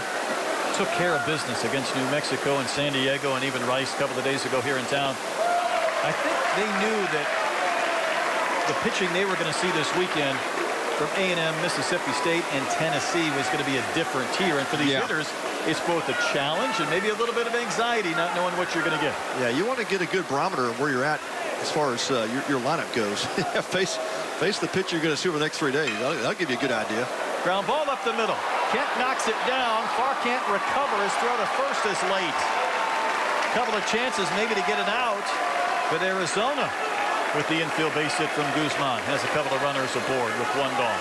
Yeah, great job by Donis Guzman. And, swung through the changeups. That time stays on a pitch down and away from him. And had Farr stayed at second base and kept that foot, would he have been able to maybe reach and get a force? I don't think so. I think it was too far away, yeah. I think you're right. It felt like he abandoned that opportunity maybe a tad early because he was not going to have a play, even though they made the throw anyhow.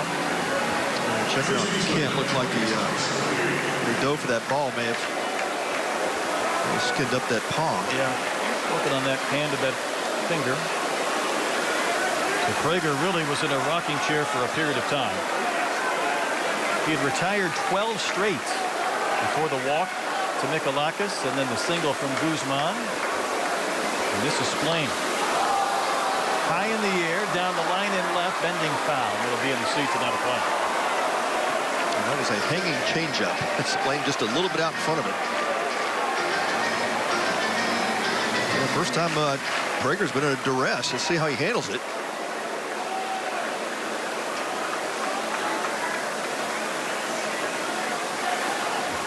Five home runs a year ago for Splain as the starting first baseman. Big moment early in this game.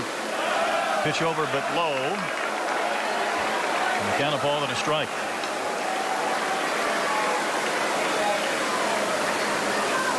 Splain, one of those really good defensive players, plays first base, can catch. He has not hit the stride yet with his swing this year.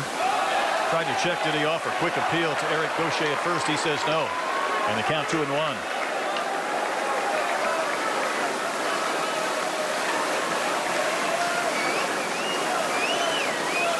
See it again. Yeah, check. Good check. Fairly easily. Yeah, I think they moved Gaucher over to third base. He's the third base umpire. Doug Williams is at first base. Pitch just misses again. You think that's something Bill Cousins would have told me?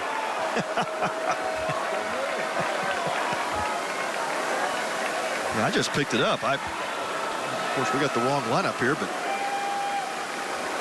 3-1 the count. Way to miss. How about coming back with that pitch and the hitter's count? Yeah. Down in the zone and definitely out of the strike zone. Splain would have taken it, but he was sitting dead right fastball there. And the bottom just dropped out of it. Couple of runners on base. Runner in scoring position for the first time tonight for Arizona. And the payoff pitch off his fingers. Fouls one away third base side.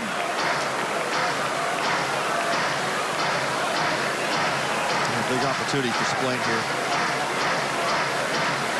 Arizona's not going to get too many chances like this tonight. Got to take advantage of the ones you get. That's got to be going through the minds of the Wildcats.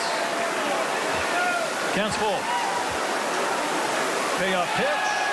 That's down. That's ball 4. How about a couple of walks this inning? And the bases are loaded for the Wildcats. Yeah, very uncharacteristic of Ryan Prager. But again, we talk about him not giving in to hitters. You know, he's content. He's okay with that. He doesn't want to load the bases, but it certainly doesn't rock his world at all. And first visit tonight for the Aggies. Longer out of the dugout. Aggies will get their pin up and moving.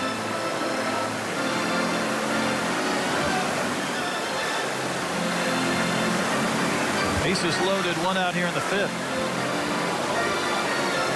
Hey, catch all the action on Space City Home Network as the Astros 2025 season kicks off for spring training. Get a sneak peek of the newcomers and the starters. Join Todd, Jeff, and Julia for the latest insights and analysis. It's Astros spring training right here live on Space City Home Network. The Yankees coming up, Nationals and Marlins in the next few days. Doesn't matter, Pat, if it's spring training or not. When your team faces the Yankees, it always feels like a little bigger and better contest. That's just how it works, right? Well, what an opportunity for Arizona. Easton Breifogel, the left fielder, bats with the bases juiced. Prager misses and struck out Breifogel back in the 3rd. He had retired 12 in a row, did Prager, before 3 straight Cats have reached 2 on walks.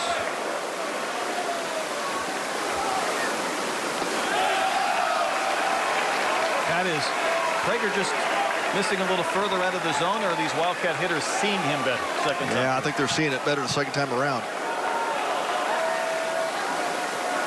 See if Prager has to come back over the plate. Even then, he works on the outside corner and gets away with a miss.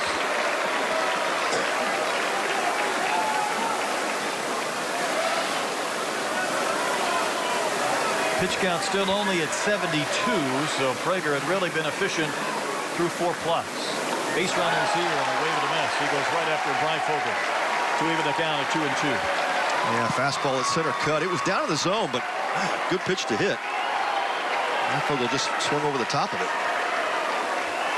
The 12th man trying to make their presence known, and a big pitch from Prager to Breifogel. Called inside corner.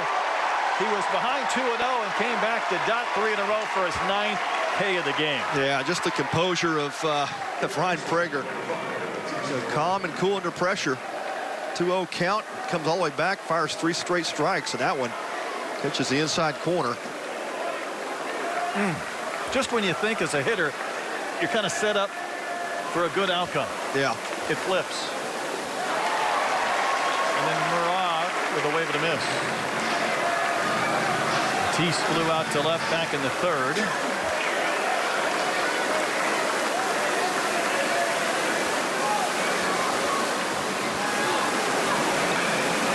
On the ground but fouled over near the dugout. So A&M had the bases loaded, didn't score in the 1st.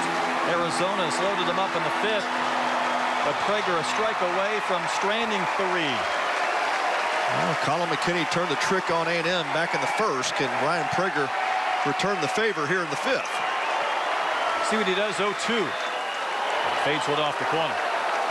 Neron would not chase.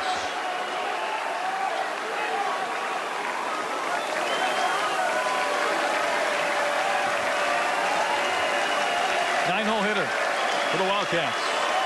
And the 1-2 down the middle. How about back-to-back Ks? He's reached double figures, and Pat, more importantly, he strands 3 Wildcats. Yeah, huge way to end the inning. Great comeback for Ryan Prager. Had some control issues, but he found it. This game is tied, going top of the 5th.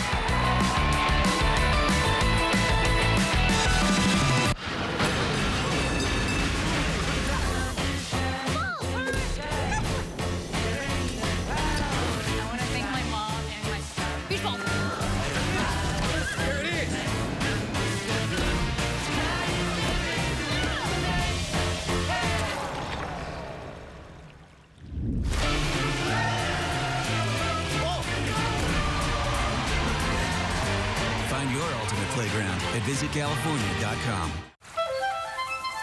If you're traveling to be surrounded by nature, don't end up surrounded by hotel. Excuse me, coming through.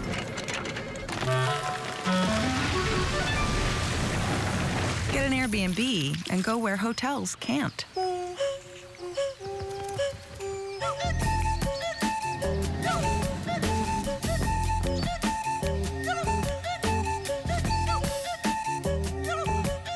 The Texas Children's Houston Open is here. Houston's iconic PGA tournament is back in full swing, March 27th through the 30th, and tickets are on sale now. Get ready for an experience like no other at Memorial Park. The Texas Children's Houston Open is the perfect place to host family, friends, or clients. With general admission, venue hopper, and premium hospitality options available.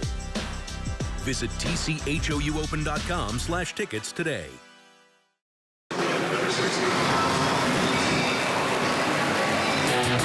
Colin McKinney's done for the night, but he really bounced back nicely after a shaky beginning. Yeah, he sure did. Loaded the bases in the 1st inning, then came back and struck out a couple of hitters. They get 3 strikeouts in a row to end the inning. We had everything working tonight. The fastball was electric at 93 to 95, and the slider was sharp and a good changeup. But ended up walking 3 in 4 innings, but struck out 6. Only allowed 2 Aggie hits. Not a bad stat line for the young right-hander. You know, it had to be a thrill for him back here in his hometown and pitching at Daikin Park. But now the Cats have gone to their bullpen. Yeah, first arm we'll see out of the Wildcat bullpen is right-hander Casey Hintz. Outstanding stat line to start the season, and might be one of the better relievers in the Big 12 this season. Went to work, lowered his arm slot during the summer. Did a lot of work with his pitching coach, Kevin Vance. Kind of relearn himself after he lowered that arm slot. It has really paid off well. A lot more movement on his pitches, and breaking ball has a sweeping breaking ball and a changeup. Terrence Keel walked his only plate appearance, chops one up the middle. Caulfield will get there in front of the bag and throws on the run to retire Keel. To begin the bottom of the 5th inning. These runners have been tough to come by tonight. Yeah, a bit of premium. Kind of like eggs. They haven't been on sale in a while. I can see where this guy's not going to be a lot of fun to face him if he's getting that sink and he's getting that drop. Caden Kent hit an infield base hit to the first and also bounced out to second his last time in. Kent really opened up on that swing, took a wave and a miss. This Texas A&M team started the year the unanimous #1 in college baseball. We saw Tennessee earlier today. Tell you what, the Volunteers aren't going away either. I didn't see any weaknesses in that lineup. There was one hard-hit baseball after another from their hitters. There were some serious nukes hit off the bats. Those Volunteers. It's back-to-back years at the College Classic. We've had the defending national champions and, of course, also the runners-up. Kent was disposed of quickly by Hintz, so a soft ground out and a strikeout. Bottom of the 5th inning. How about 25 home runs in their first 9 ball games? That's obscene. You know, I know they play in a tremendous power ballpark, but Tony Vitello recruits power. He develops it. Yeah. I'm not sure there's a better recruiter in the country, and you just keep that freight train going down the tracks at top speed. Well, I don't know what they're feeding those guys. I mean, I know they got a great strength and conditioning program, but every one of those guys, that lineup fills out a uniform, and sure do. And you just see the ball jump off their bats too. Oh. Speaking of damage, Laviolette has walked and struck out. And what do you think, though, Pat, about this Aggies team? And you combine Jesus in the box along with Rehovic, even though we know he's done for the year, and Gavin Cash. That trio is combined for 32 total bases so far this season. There's 12 players in Division I baseball that have more on their own. So you're talking about 3 guys that, you know, you have big expectations for. One, obviously, lost for the year. You know this guy is going to hit at some point, but he is getting every pitcher's best effort. That's it. And at times, until they can find some protection around him, you know, he's going to be the guy you pitch around in critical situations. So that's the challenge at the moment for Laviolette. Think he's got enough eye black on tonight? Yeah, exactly. He's ready for battle. Big time pop up. The shift was one. Watch Hintz, the pitcher, race over. And that's the second time tonight Arizona has let a pop-up drop untouched in foul territory. Yeah, that's the third baseman's ball the way. Yeah, Marat's just going to make the call. I mean, I know they got the shift on, and he's got a long way to go, but you know, that's his ball all the way. And I think Casey Hintz was, knowing that the shift was on, was going to make the call, but right here he's begging for somebody to call him off. Exactly. And Marat was there in time. He just simply needed to call him off, but Pat, you don't want to give this guy another opportunity when you had a chance to get the out and end the inning. Yep, did you a favor there.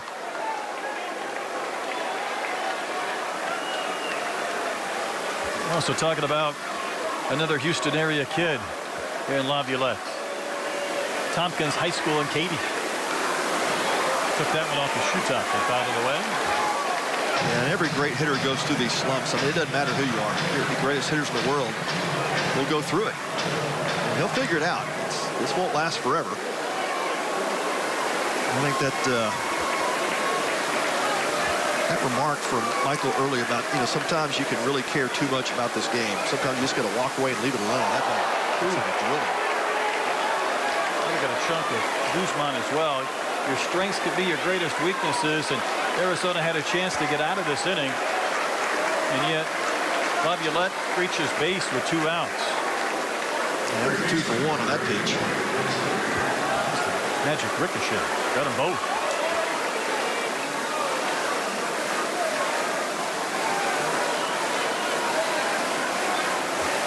Wyatt Hensley just walked and flagged to left. 22 homers a year ago in the Ivy League for the Penn Quakers. And I don't care how much success you have in the Ivy League, there's got to be a little bit of that, can I play in the SEC thought process when you come to Texas A&M. Yeah, I think so. I mean, you know, it's every level, every conference is different. I mean, you know, you go to the SEC, it's like playing AA baseball every night. It's a grown-ups league, in a league that has never been older and maybe even more talented. In a sense, Omaha's almost become kind of a SEC invitation when they hope to get 4, maybe 5 teams of the 8 every season. That's right. And sometimes what keeps the SEC from getting more is when they line up 2 teams in a super. 2-0 pitch. Hintz needed a strike. Hensler fouls one away. Yeah. The call we had with Jim Schlossnagle at the start of the season, he said, hey, you know, I would never tell my team this, but yeah, you go 500 in the SEC, you've made it through the gauntlet. Right? Yeah, you survived. You survived, yeah. And your RPI is probably really good. You might host. Exactly.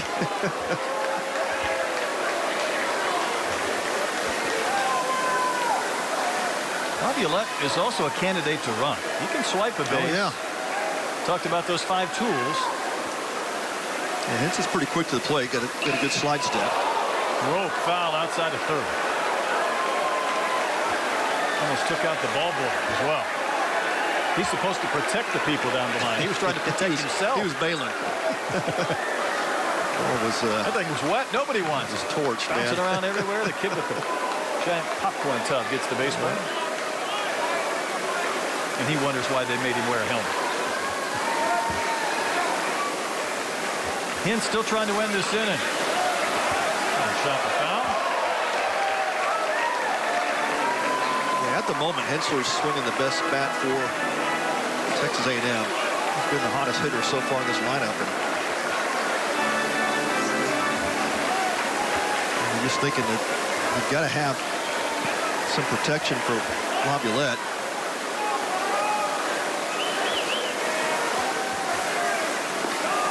I'll tell you what, Hensler will be Chase's best friend if he puts up some numbers. That's it. In this interim. The count's gone full, so Laviolette will be off with this pitch. An extra base hit could possibly score the game's first run.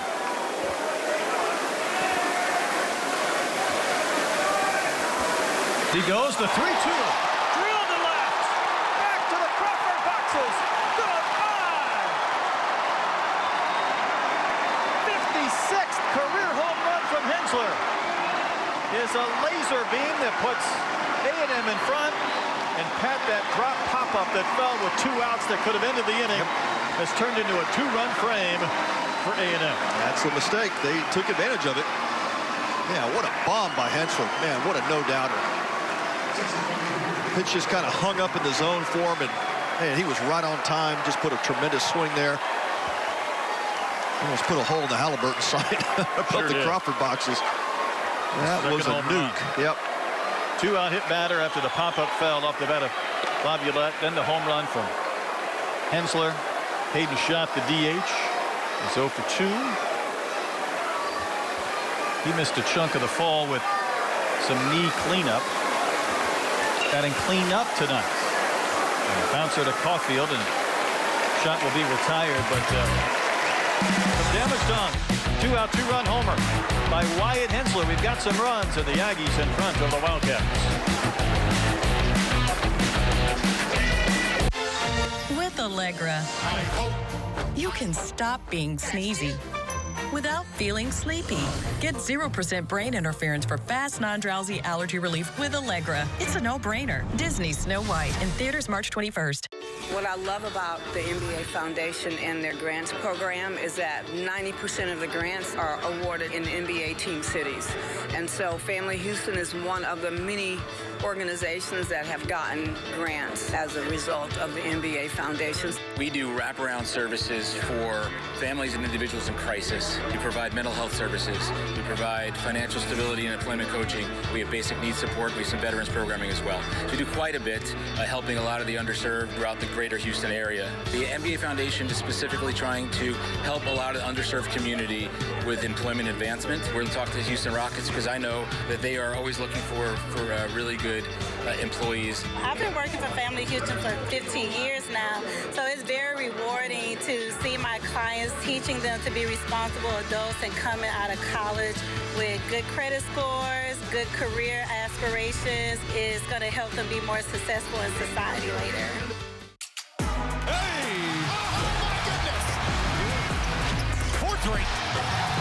Starting to heat up. The Astros take on the Yanks tomorrow at 11:30 on Space City Home Network. Deep in the heart of Texas, wind picking up. Beautiful evening. The roof open here at Daikin Park. Got some runs. 2-out, 2-run homer from Wyatt Hensler. Giving the Aggies an advantage as we go to the 6th. And Prager, 10 strikeouts through 5 innings. Still a couple of pitches shy of reaching 80 on the pitch count. Might get an out here. Ground ball by Summerhill. Collected by Farr, and an economical beginning to the top of the 6th inning. Yeah, Prager with 78 pitches coming into the inning, and 50 of those for strikes. Outstanding strike-to-ball ratio, and 1 pitch, 1 out in the 6th. Well, as the game progresses, you love those at-bats. Well, think about what Prager did last year. He started the season with 23 2/3 scoreless innings. I mean, that's an incredible way to begin a campaign. As he works to Aaron Walton.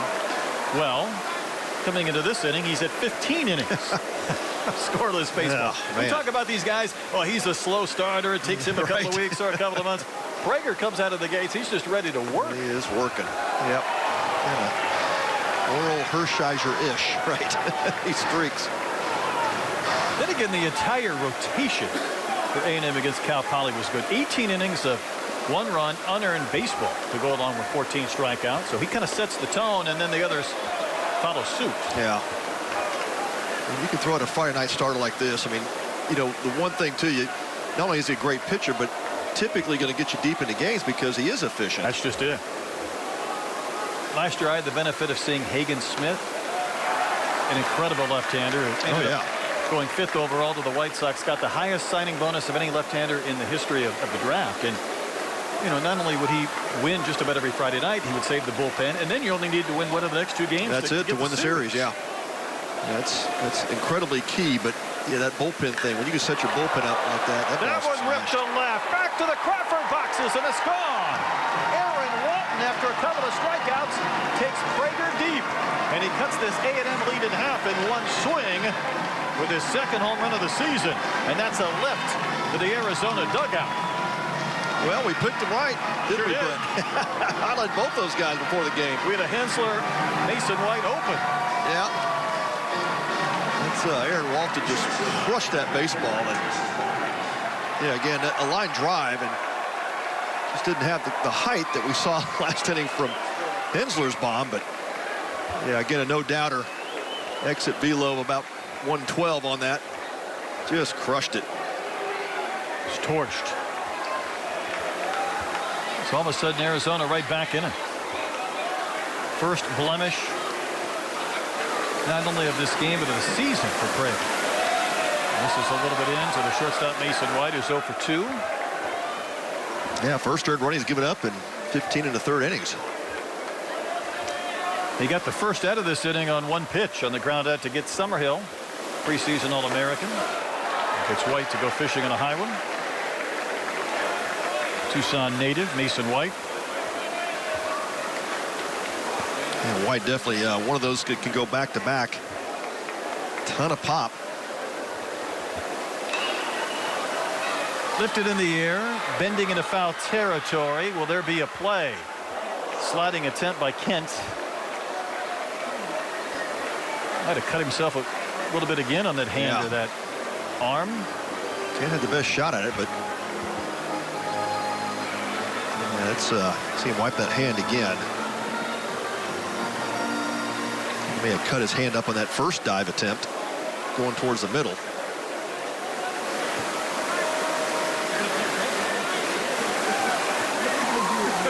It was a couple of years ago we saw Kramer Robertson go into that net.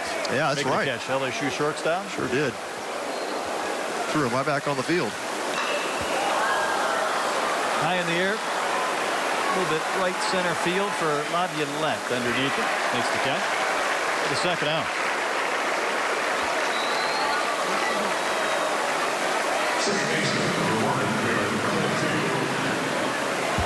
Karen Caulfield, the second baseman, 0 for 2. Trying to continue this top of the 6th for Arizona after the home run from Aaron Walton.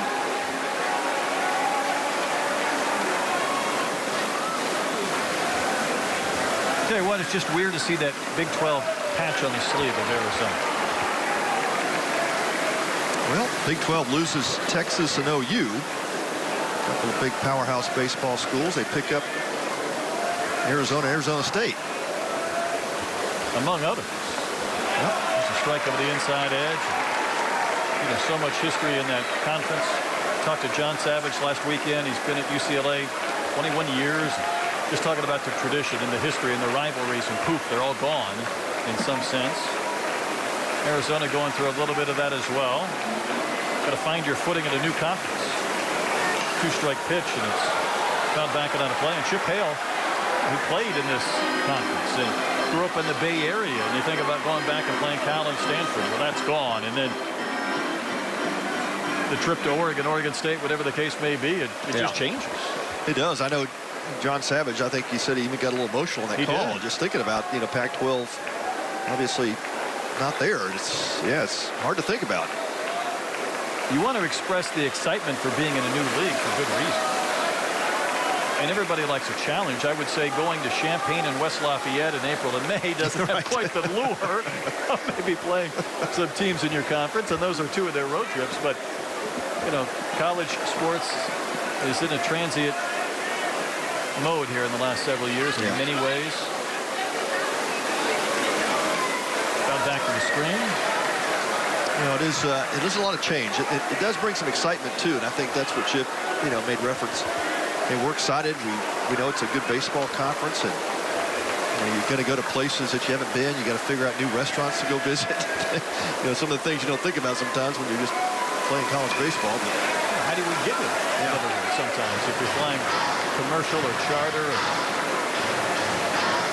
You know, losing the rivalries hurts a little bit. Obviously, Arizona State stays, but the one thing about going to the Big 12 versus the Big 10, it's a better baseball league. That's right.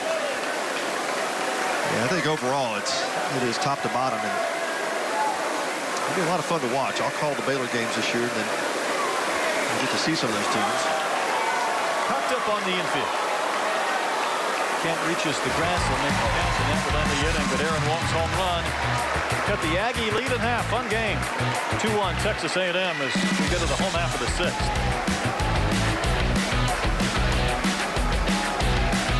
Your Houston Astros are back for 2025. Built for the pursuit of a championship. Come experience the energy, the passion, and the unforgettable moments at Daikin Park.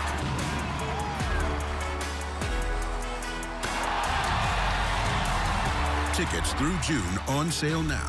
Get yours at astros.com/tickets.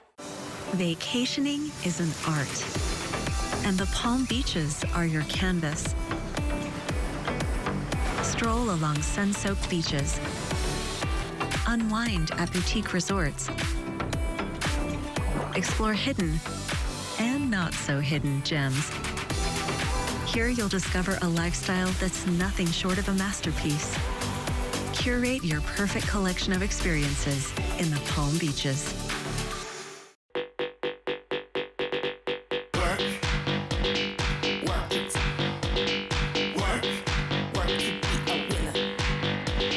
New Degree Whole Body Deodorant for all-day odor protection. Degree, it won't let you down.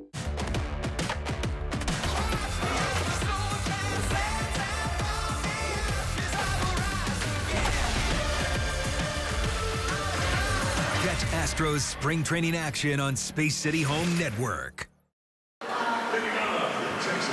Fun game, low scoring. A&M in front of Arizona 2-1 as we go to the bottom of the sixth inning. Roof open, downtown Houston here at Daikin Park.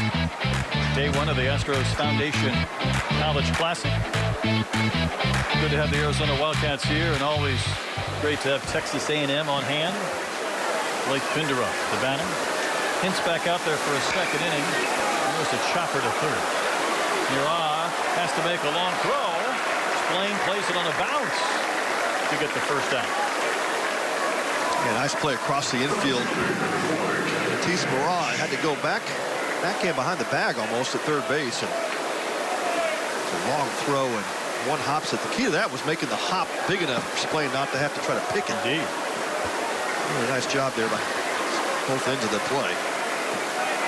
His head coach, Chip Hale, an infielder, appreciates that. There's Gavin Cash Got a couple of Chip Hale stories. I was with him for 2 years in AAA. Do you want the personal story or do you want the baseball story? Give me the personal one first. Yeah, let's go personal. You know, I would come into the Sidewinders clubhouse after the game, and he'd go, what do you got? I know you got something to complain about today. And I might have his beverages that were in his refrigerator as he filled out his reports. But we did that, and one night his wife, Judy, was driving home, and when Chip got home, she said, you know, your radio guy was a little bit critical tonight. And Chip cut her off. And, you know, usually that doesn't end well for the radio guy. Right. When a wife says, hey, by the way, your radio guy. And he cut her off, and he goes, hold on. Brett is, and he paused, and he goes, involved. Involved. He wants to win more than some of my players do.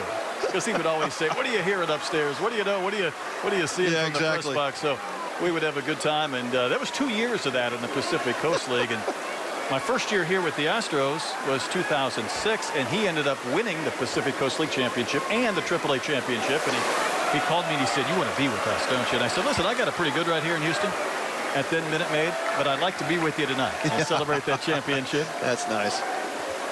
Oh, man. But you might remember one of the most infamous moments in minor league baseball. I know you'll remember, and that's ball 4 outside the cash. Do you remember Rodney McRae? I think it was in Portland, tracking a fly ball in right and running through the fence. I do remember that. Okay. Yeah. The man who hit that baseball was Chip Hale.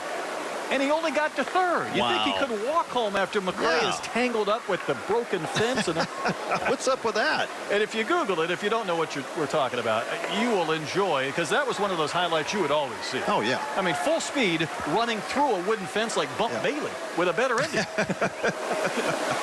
That was an amazing play. They did, you could see that for years in the highlights, but yeah, I guess as a hitter, if you're Chip Hale, you're running second base going, did he just go through the fence? Is he alive? Is he okay? Is he dead? Maybe just concerned for the opposing player. Like, man.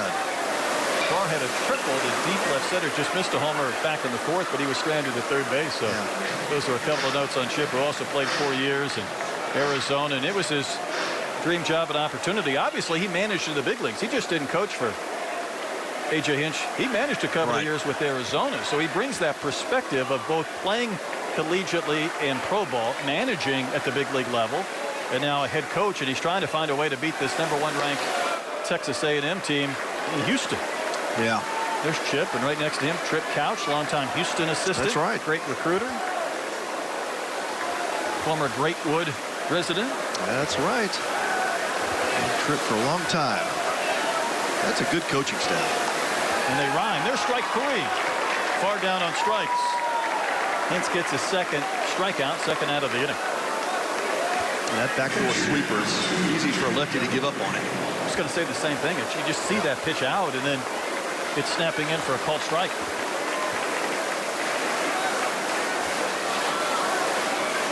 That's a good story. Thought you'd like it. Yeah. I appreciate those.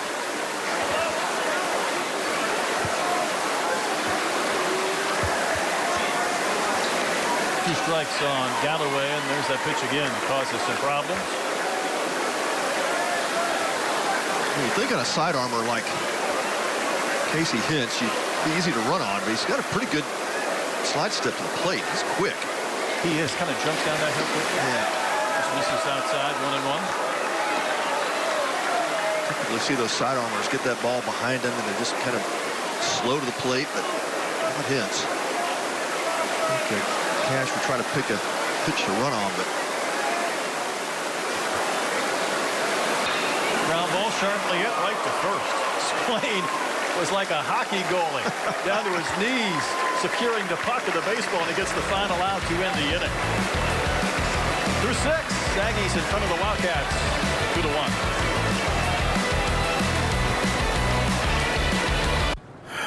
Icy hot. Ice works fast. Heat makes it last. Feel the power of contrast therapy, so you can rise from pain. Icy hot. This tax season, do more than just catch up. Spring forward with a free 5G phone with select Straight Talk plans, so you can spring for those new sneakers they need. Oh, those are nice. The unlimited streaming he needs. And with Straight Talk, guys, spring for something you never knew you needed. Spring forward with real unlimited data and get a free 5G phone with select plans on America's most reliable 5G network. Find us at Walmart and StraightTalk.com. Thinking of updating my kitchen? Yeah? Yes. This year, we are finally updating our kitchen. Doing subway tile and an ivory or eggshell. Cream, maybe bone. Don't get me started on quartz. Big island. You ever heard of a waterfall counter? For everyone who talks about doing that thing, over there, but never does that thing, sweet little breakfast nook. Chase has financial guidance. See how you can start saving to make this happen. Really? Really? Really. At home or in You person. could also check out a Chase Money Skills workshop. That's guidance from Chase. Make more of what's yours. The excitement, the emotion, the passion. This is H-Town High School Sports with Todd Freed. See it all right here on Space City Home Network. Daikin Park, the home of the Houston Astros. Late February, early March. It's the home of the Astros Foundation College Classic, 25th year. 3 games a day for 3 days. What a start we've had, and good nightcap between A&M and Arizona. 2-run homer by Hensler for A&M in the 5th, and then Aaron Walton had a solo shot in the 6th, and Prager back out there. Pitch number 96 of his night to Mikalakis. Yeah, I got to believe this is Prager's last inning. Thought they might try to get him to that 100-pitch limit. Seems like a good round number for his 3rd start. Yeah, not a lot of high-stress pitches for him tonight, so it's still early, though. You just don't want to take a chance, get those pitch counts up to 110, 120. That's just too much early in the season. As a wave of a miss, I had a starter for UCLA last weekend in Corpus, and he was right about, say, 95, and he needed one more strike or one more out to get through 5 innings.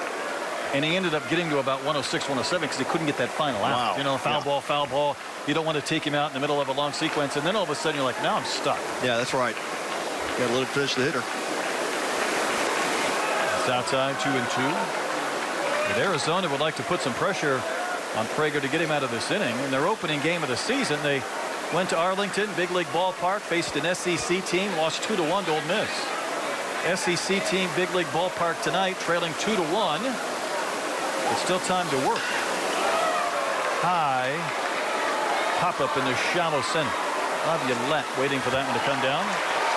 Retires Mikalakis for the first out. Prager's stuff still looks good. I mean, he's 90-91 with the fastball. He really hasn't lost any velocity, and still throwing strikes. You know, we always talk comps. You mentioned Glavine earlier. He's a little bigger, though, than Tom. Is there anybody else that comes to mind as far as, you know, big leaguers we've seen that maybe remind you either stuff-wise or body type for Prager?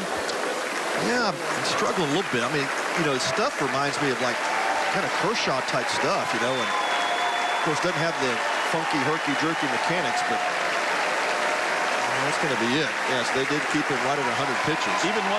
Yep. Aggie fans will give him a really nice ovation as he heads to the dugout. Well deserved. Yeah, that guy can flip it up there. They'll give up 3 hits in 6 1/3, and the lone run, obviously the home run. Brett jinxed him with the scoreless streak going. Last inning. 6 1/3 innings of 1-run baseball. He leaves with the lead. We'll step aside for a pitching change break in the top of the 7th from Daikin Park. Hi. Hi. Chocolate fundraiser. With the Chase mobile app, things move a little more smoothly.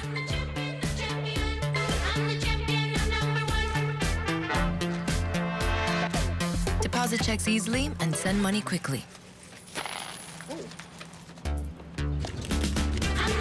That's convenience from Chase. Make more of what's yours.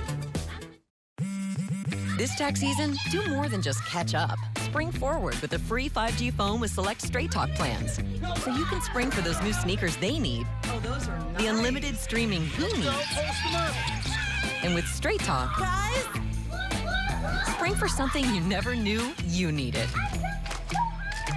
Spring forward with real unlimited data and get a free 5G phone with select plans on America's most reliable 5G network.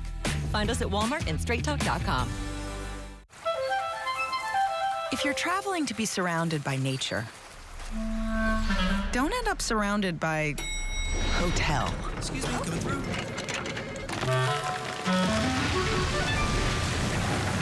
Get an Airbnb and go where hotels can't.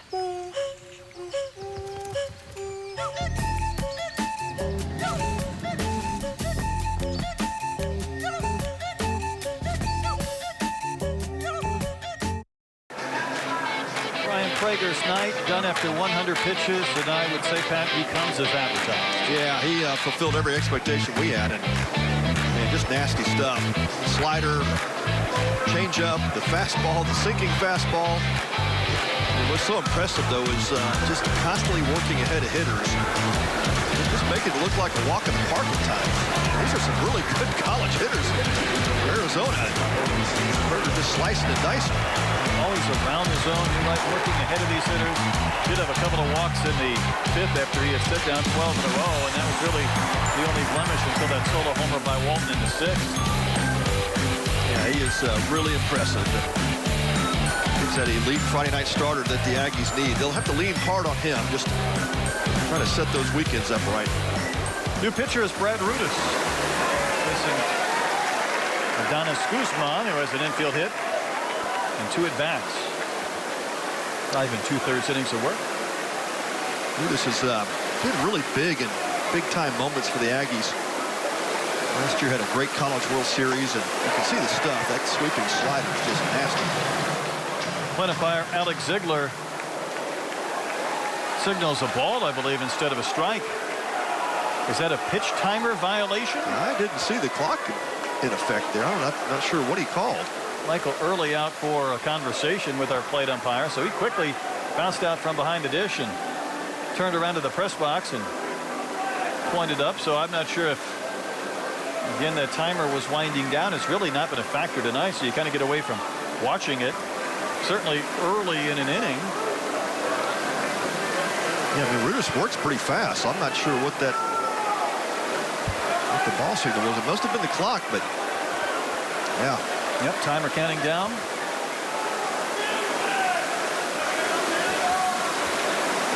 Rudis to Guzman. Mile high, shallow fly ball to left. Cash underneath it, drifting to his left. Got a bit of an adventure. Yeah. For the second out. I'd like to see you get your feet underneath that ball. A little bit smirk from Cash, but even one from Rudis. Yeah. From Madisonville, Texas, known for the home of golfer Samuel Bennett and the busiest Buc-ee's on the planet. I was going to say, you got to mention Buc-ee's. I mean, it does more business than Disneyland sometimes, driving between Feels Houston like and you're Dallas. in Disneyland when going through that thing.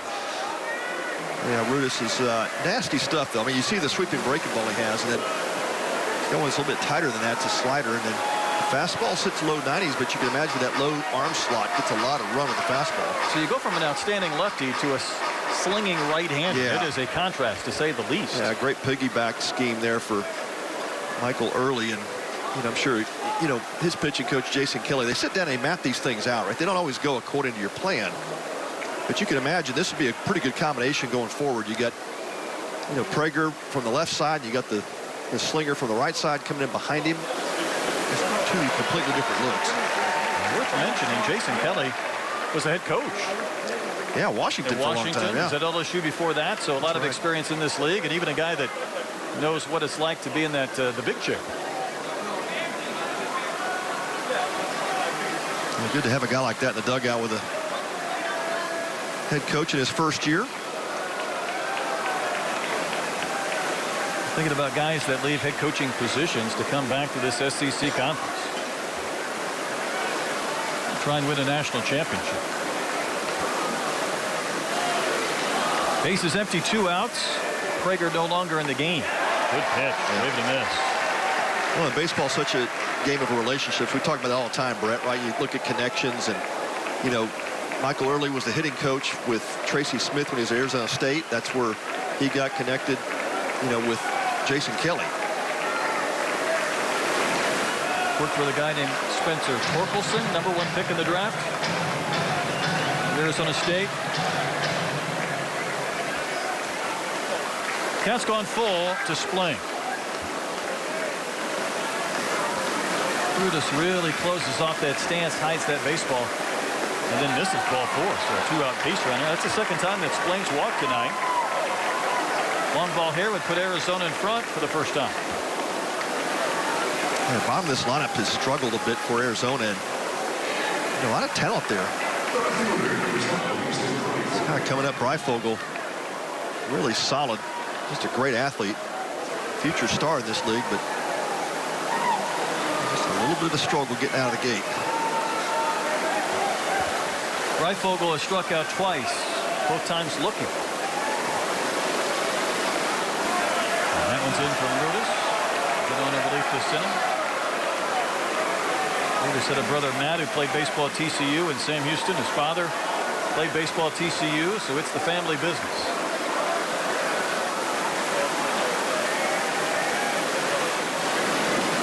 Good pitch. That cut a lot of the plate, but finished at the knees over the inside corner.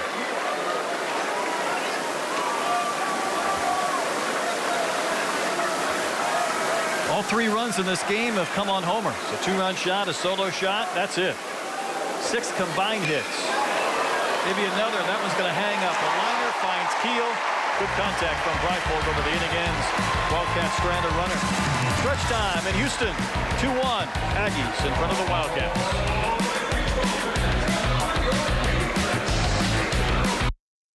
With Reliance Flex Your Credit's electricity plan, enjoy the sweet sound of savings. Get free electricity days every week, plus $200 in bill credits to apply to your bill. Reliant, official energy provider of the Houston Rockets. The playoffs is the real basketball. That's the goal, because that's a ticket to have a chance of winning it all. You need to get to the dance. Championship will happen after you get a chance at it, but you need to admission fee first.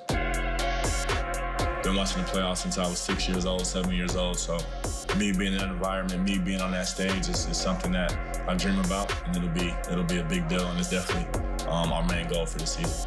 Getting the Rockets back in the playoffs this year is our ultimate #1 goal, and it would just mean the world to the work that we've been putting in and kind of the foundation that we're trying to build.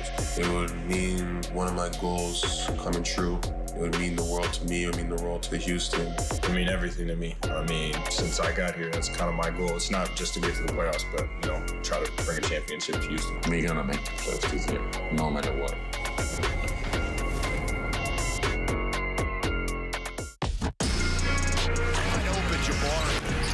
Another one. His third. He's got 21. The Rockets lead by 21. It's the Rockets and the Kings. Tomorrow at 6:30 on Space City Home Network. Everybody's sufficiently stretched out. Get up on their feet.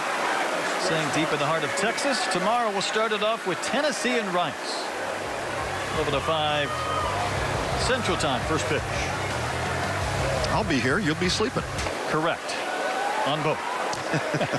I'm not chasing high school softball games this weekend in the LCISD tournament, though. Daughter's no longer playing, so I'm not coming from 2 games for 2 She's on to bigger things.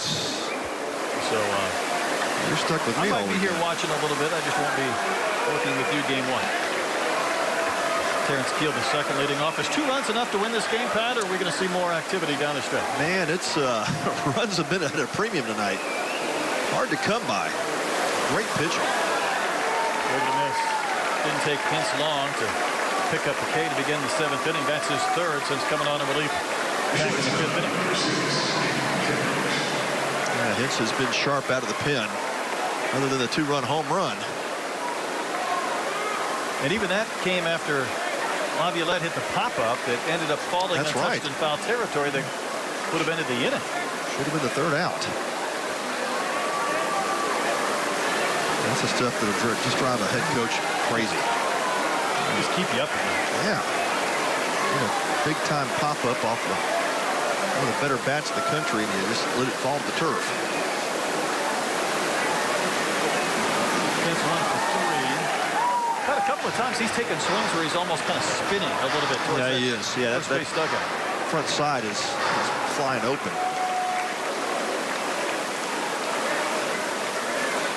We talked about what he did when he got his chance in the College World Series and just how effective he was on the biggest stage.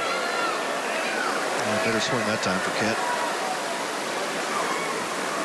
You love those players who just don't get caught up in big moments. And like you mentioned earlier, that slow heartbeat. It's just doesn't matter what point of the game and how much pressure you might think might be on a guy. They just doesn't bother him.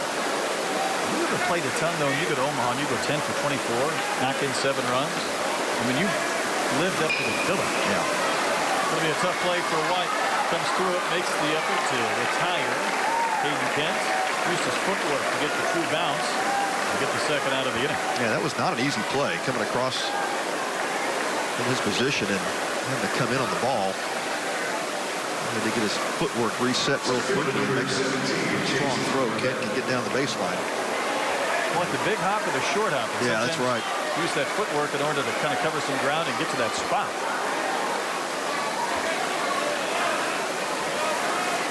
Laviolette has been hit by a pitch, walked and scored a run, and also struck out. 5 hits on the year. 3 of the 5 have left the building.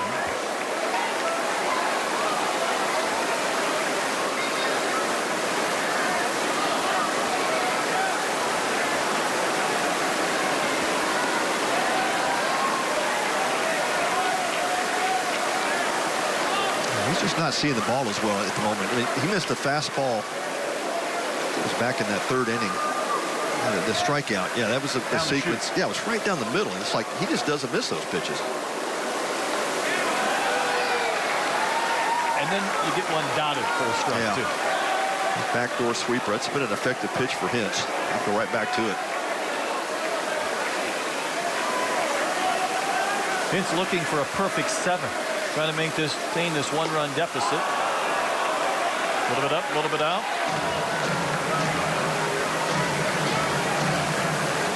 See, Hintz needs to play downstairs. He gets that fastball up in the zone. It tends to flatten out on him. Tries for that backdoor strike 3 as catcher Guzman was really trying to plead with Alex Ziegler to bring up Laviolette. Yeah, really close. I think Guzman was like, you just called that a strike. Here's the payoff. Not close. Third time he's been on base. So Pat, even in a game in which maybe hasn't had his best swing, he's still been able to get on 3 times. Yeah, he's just a guy that when he sees all your pitches, especially, you start getting uncomfortable with that full count. A guy that can one swing and club one out of here. Well, Pat, this was Wyatt Hensler in the 5th inning. And there's a difference in the game. Yeah, that was an absolute duke. That got out of here quick. It was career home run number 56, which means he has tied Hunter Hines for the active career leader. And Mr. Hines also in this event. So these guys can jockey back and forth from this point to see who can take over that top spot again. The active home run leader in college baseball. The battle is on. Well, he won't get it here because he got plunked on the kneecap. So another inning where there's a couple of quick outs, and all of a sudden there's some Aggie base runners giving Texas A&M a chance to provide some insurance. Yeah, this looked like a slider that didn't slide. Catches him. he was grimacing before he wore it. He knew that was going to get him. It was coming. Yeah, that's a case where you get these 2 hitters back to back, and as hot as Hensler is, you've got to pitch him careful as well. And Hayden shot really didn't want to do that, but he wrapped the bat through the zone. 0 for 3, couple of groundouts for the Aggies DH. Michael Early calling timeout. I think he wants to settle shot down a little bit. He's swung at a couple of pitches way out of the zone, and it seems like he's just overthinking it. And Pat, here's a guy too. We talk about Laviolette maybe a little bit behind last year's pace and not having Groback, but he shot started all 68 games and led the team in batting at .335. Almost had 90 hits. Yeah. And you're 3 weeks in. You understand perspective, but you do start to feel it a little bit that you're not putting up the numbers that you would hope. Yeah, and he's just put pressure on himself. Look, he came into the season high expectations. He's a senior, and he's trying to be a good leader. And it doesn't matter how much experience you have in this game. Sometimes you just press. Pressing in this game never works. No, it does not. Hurt the ball club when you think. Ball and a strike to shot. Now Hintz again. He's trying to find a way to get out of this inning. Trying to cover the runner. That's what great coaching does. Sometimes it's just a matter of settling you down, asking the right questions. Hey, what's your approach? What are you looking for? Are you comfortable? Are you relaxed? Shot had no intent to swing there, and the count's gone to 2-2. Yeah. And that's one of those 2-1. You almost want him in there ready to go, waiting for a mistake. It was a breaking ball. I was sitting fastball, didn't get his pitch. Laviolette at second. Hensler aboard at first. Aggies in front 2-1. And that's a win to miss. So Hintz gets the K, works around a couple of free base runners. Keeps the Wildcats within a run. 2-1 Aggies as we head to the 8th.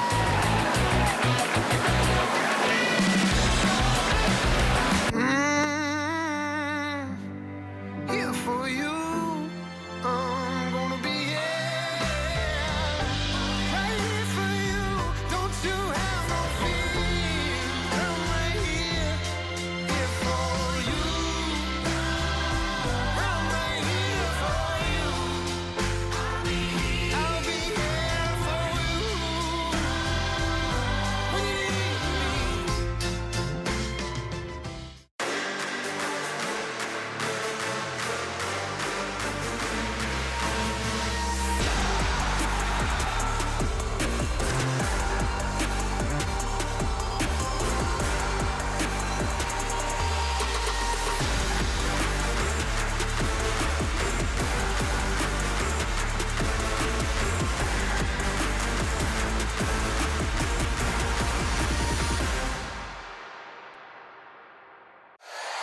There's never been a better time to become a season ticket holder for the Houston Astros.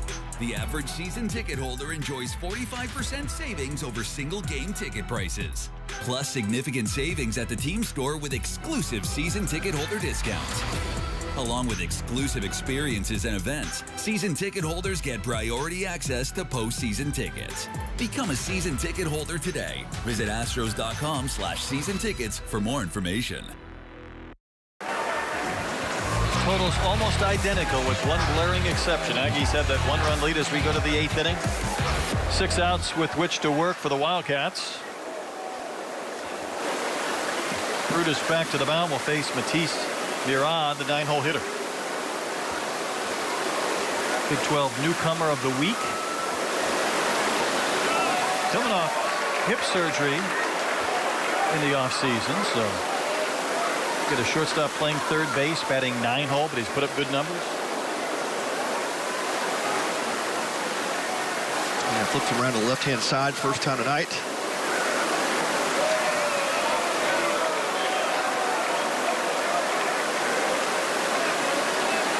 Really exciting player. He is super athletic. Having a 5 for 8 week with 7 runs scored, couple of home runs, 5 runs batted in.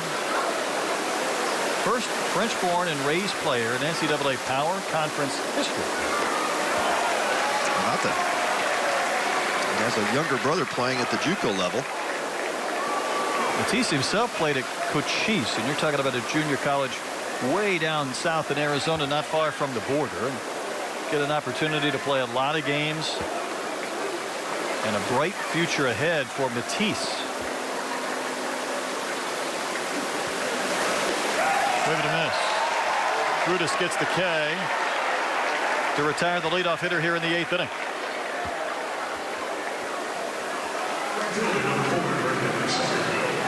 A good fastball tailing away from Murrah that time, and worked a couple of those backdoor breaking balls, and then see that pitch starting away and don't pick up the spin. That's what happens. Brendan Summerhill is 1 for 3. Single leading off the game, but was out on a caught stealing later. Quick mound visit from Galloway. Yeah, trying to slow this game down. Looks like a couple of pitchers up in the pen for Texas A&M, and chance to give them a few extra throws. It's a big batter here in Summerhill. Walton's on deck. He homered in the 6th. Summerhill, preseason All-American. As you see activity continuing in the Aggies bullpen, which is the Astros bullpen of the regular season, way out there in right center. You got the Wilson, the left-hander, and then you've got Hayden or Weston Moss, the right-hander. I think we're going to see the lefty because here comes Michael Early. Just waiting for that call. Pitching change in the top of the 8th inning. Arizona down to its final 5 outs. Texas A&M going to the bullpen. We'll step aside and come back with a new Aggie pitcher right after this.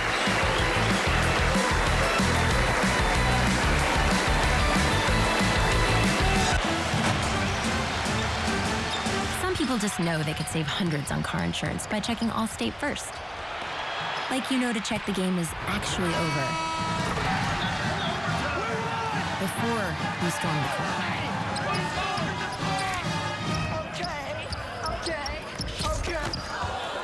Yeah, checking first is smart. So check Allstate first for a quote that could save you hundreds. You're in good hands with Allstate. Let's just get a closer look. Mom?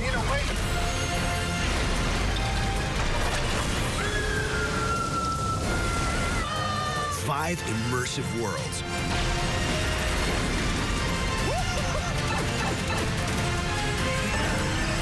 One amazing theme park. Our universe will never be the same. Oh, you gotta see this. Epic Universe, only at Universal Orlando Resort. Had it with your old phone? Ready to be done with it? We've got you. At Verizon, trade in any phone, any condition for the new iPhone. Get iPhone 16 Pro with Apple Intelligence on us, on any plan. Now with Genmoji. And get iPad and Apple Watch Series 10, all 3 on us. That's up to $2,000 in value, only on Verizon. Aggie fans enjoying the night here in downtown Houston. Their team in front of Arizona 2-1. Aggies did indeed go to the bullpen, but they're going to bring on the right-hander, Weston Moss from Spring. A good look at Moss taking his warm-up pitches here. Mid-90s fastball, but the out pitch for him is a changeup. It's a plus changeup. Feature a slider and a sweeping breaking ball as well, but has a ton of upside. Could be projected as one of the weekend rotation members here, if not before the end of this season, next year for sure. But yeah, 4 pitches, throws them for strikes. He was a guy Pat a couple of years ago. After his senior season in high school here in the Houston area, went to that MLB draft combine in Phoenix. They don't invite just anybody. Yeah, that's right. You got to earn your ticket on that one. Summerhill has singled in 3 at-bats. Coming off the season where he had 32 extra base hits. Shoots that one down the line and left at Benning in a play. Then knocked in 59 runs. So then he went to the Cape, performed well there, and it just sets you up for that junior season. It also comes with a little bit of anxiety because you know it's your draft year. That's it. That's it. Well, you see why they made the change here. Even if they didn't go lefty-lefty matchup, you want something that's going to break down and away off of Summerhill's barrel. And that's what Moss features with that changeup. You want that sweeping breaking ball breaking into the barrel.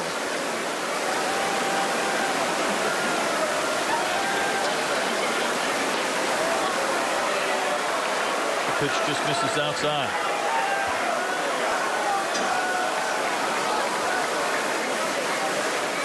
This is a guy you're going to see at the next level. He's got a ton of upside too, Summerhill. He didn't like that strike call. Instead of 2-1, it's 1-2.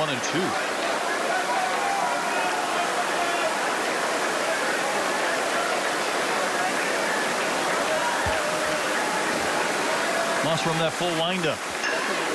There's a chopper up the middle. Going to be another infield base hit. Farr couldn't come up with it. Even had he fielded it, probably not a great chance to get Summerhill at first. No, it wouldn't have mattered. Yeah, Summerhill's speed, he busted out of the box, and he's one of those elite runners. Yeah, it took Farr too far towards the middle to make a play. And now the tying runs on base for Arizona. And Aaron Walton, who homered in the 6th, steps in.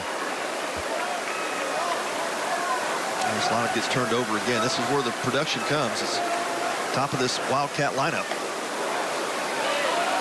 The breaking ball floats outside and misses to Walton. The Sanford transfer.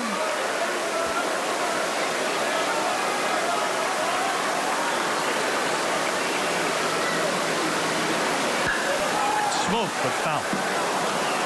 Can't you think about the thrill of homering in a big league ballpark? Well, in our first game today, we had a young man not only did it once, he homered twice. That's right. Yeah. It was an impressive day.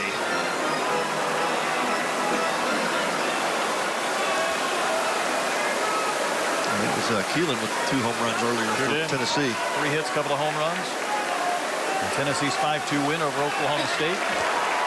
Strike 2 to Walton. Yeah, good breaking ball that time for Moss. He throws Walton.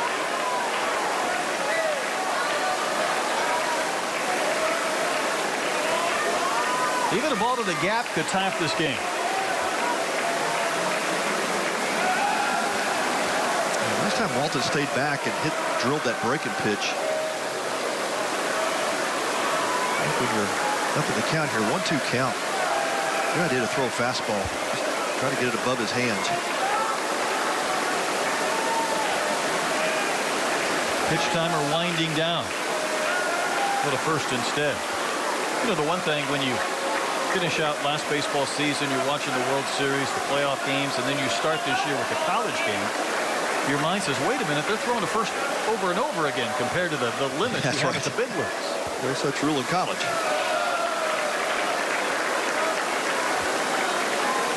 You get 2 throws in the big leagues, but we have not adopted that rule here at the college level. Shifting still allowed at the college level, although we have not seen a lot of dramatic shifts here today. 2-2 and another for the first. Yeah, Laviolette, they shifted over every time, but you're right. Another new rule for college baseball is the double bag at first base. I like that rule. I've seen a lot of injuries at first base. We don't have it here. You did in Arlington? Yeah, we did. Not close. Galloway keeps Summerhill from advancing, and that's big, but now the count has gone full to Walton with Mason White looming on deck. Yeah, I think if you're Arizona, you take a chance, put Summerhill in motion here, and Walton's a good contact hitter as well.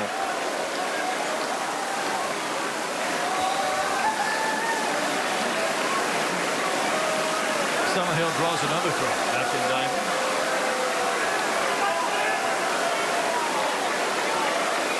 This Aggies defense has maybe 11 errors coming into action tonight. They've been clean. They haven't had a lot of plays. Prager had the 10 strikeouts. Arizona trying to put some pressure on. Summerhill will run. That's ball 4. That ball goes to the backstop. Well, a 1-out infield single and a walk, and now Mason White has a chance not only maybe to tie the game, but to put his team in front. Yeah, they got to play matchup baseball here if you're Texas A&M. And we're going to bring that lefty in. No movement yet. Aggies are thinking about it. White's 0 for 3, but Pat, a year ago, he had 19 homers and 65 knocked in. Yeah, I guess if you like the changeup here with Mosh, you just got to hope he doesn't make a mistake with another pitch. And yeah, now we're there it is. There's the you had a sense pretty early. Yeah, it's just a matter of when. Yeah, you don't like that matchup if you're A&M. Well, the #1 team in the nation, they've lost a couple of games in a row. They'd like to stop that mini skid tonight and not waste those strong, effective outings and innings from Ryan Prager. But all of a sudden, Arizona, a couple of base runners in the 8th. I don't believe Michael Early has made the call to the bullpen yet, but plate umpire Alex Ziegler coming out. That'll prompt, I would imagine, a call to the pen. Or maybe not. Yeah, there we go. There we go. Seemed to take a long time for what we knew was going to transpire. But new pitcher coming into the game.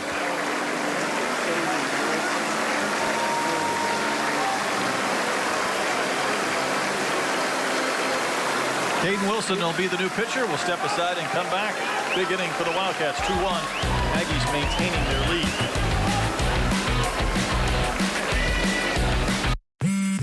This tax season, do more than just catch up. Spring forward with a free 5G phone with select Straight Talk plans. So you can spring for those new sneakers they need. Oh, those are nice. The unlimited streaming he needs. And with Straight Talk, guys, spring for something you never knew you needed. Spring forward with real unlimited data and get a free 5G phone with select plans on America's most reliable 5G network. Find us at Walmart and StraightTalk.com. Taxes was paying the price. Every single year. Now taxes is TurboTax, beating your last Tax Pro's price. Switch to a TurboTax expert now. We'll beat your last Tax Pro's price and get you the most money back, guaranteed. Now this is taxes. Intuit TurboTax.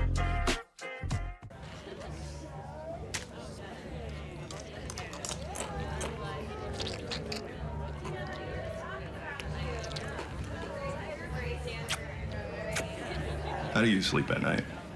On a mattress from Mattress Firm. So I sleep. Mattress Firm's President's Day sale ends soon. Save up to $700 on Sealy and get a free adjustable base. Get matched at Mattress Firm. Sleep at night. Arizona now has more hits than A&M, but trailing 2-1. Couple of base runners aboard in this 8th inning, and Caden Wilson, Pat summoned, comes into the game out of the bullpen. Well, that's a big arm. This left-hander.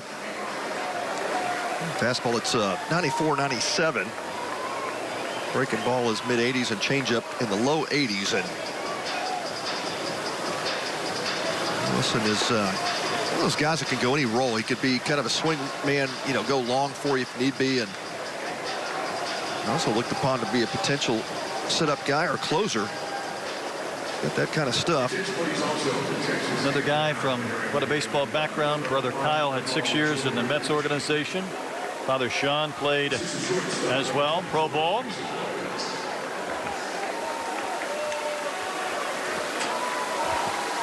Peculiar High School. That's the name in Missouri. Well, he's on to face Mason White with a couple of Wildcats on base in the 8th inning. Tapper over near the Aggies dugout. A good breaking ball to start the sequence there on White.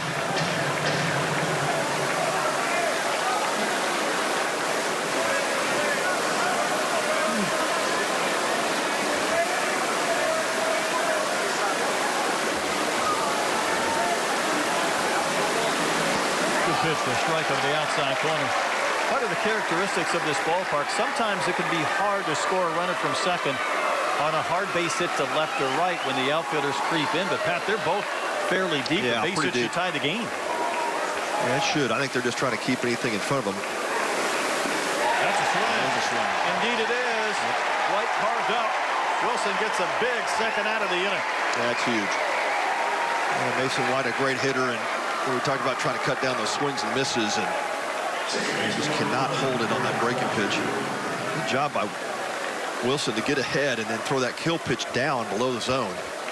He didn't want any drama in that sequence. That was a quick second out. This is Caulfield, the cleanup hitter, who's 0 for 3. The 6th-year senior. Summerhill at second, Walton at first. In fact, the one thing I've noticed about a couple of pitchers we've seen from A&M, kind of how they stand on the mound, they hide that baseball again. There's a little bit of that front foot out with a lean to keep that back foot, that body from blocking the hitter's view, maybe.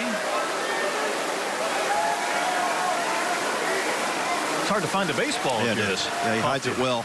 Yep. You also try to keep those guys at second base from picking up your grips. Good point. It's about the only way you can signal back into a hitter if you see something behind the pitcher now, because they all use those pitch comps, so you can't pick signs. There are some pitchers that tip, you know, the way they hold their hand position, the way they cock their wrist. Hitters and runners can pick those things up. With a foul tip into the glove of Galloway, offered at the high one.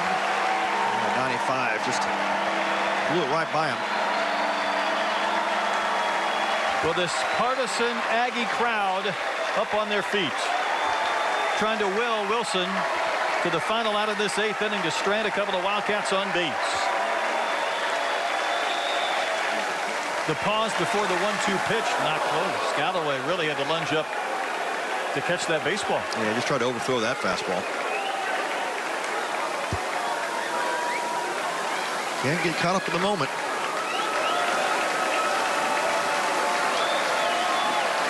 Summerhill at second base represents the time run. The 2-2 fades down and in and misses, and now the runners will be able to take off early. A head start on the infield for the runner, so good job by Galloway. Remind his infielders, hey, you got to go across, get the out.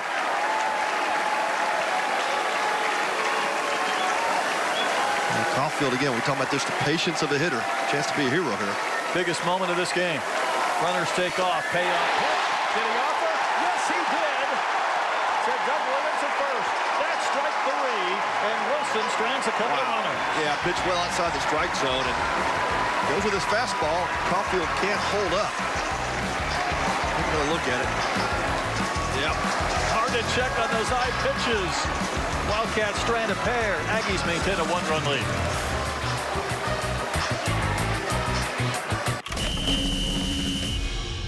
At the University of Arizona, we believe everyone is born with wonder. That thing that says, I will not accept this world that is, while it drives us to create what could be. That world can't wait to see what you'll do. Where your wonder will take you, and what it will make you. Start your journey at wonder.arizona.edu. What does Texas A&M University stand for? We stand for excellence, respect, and loyalty.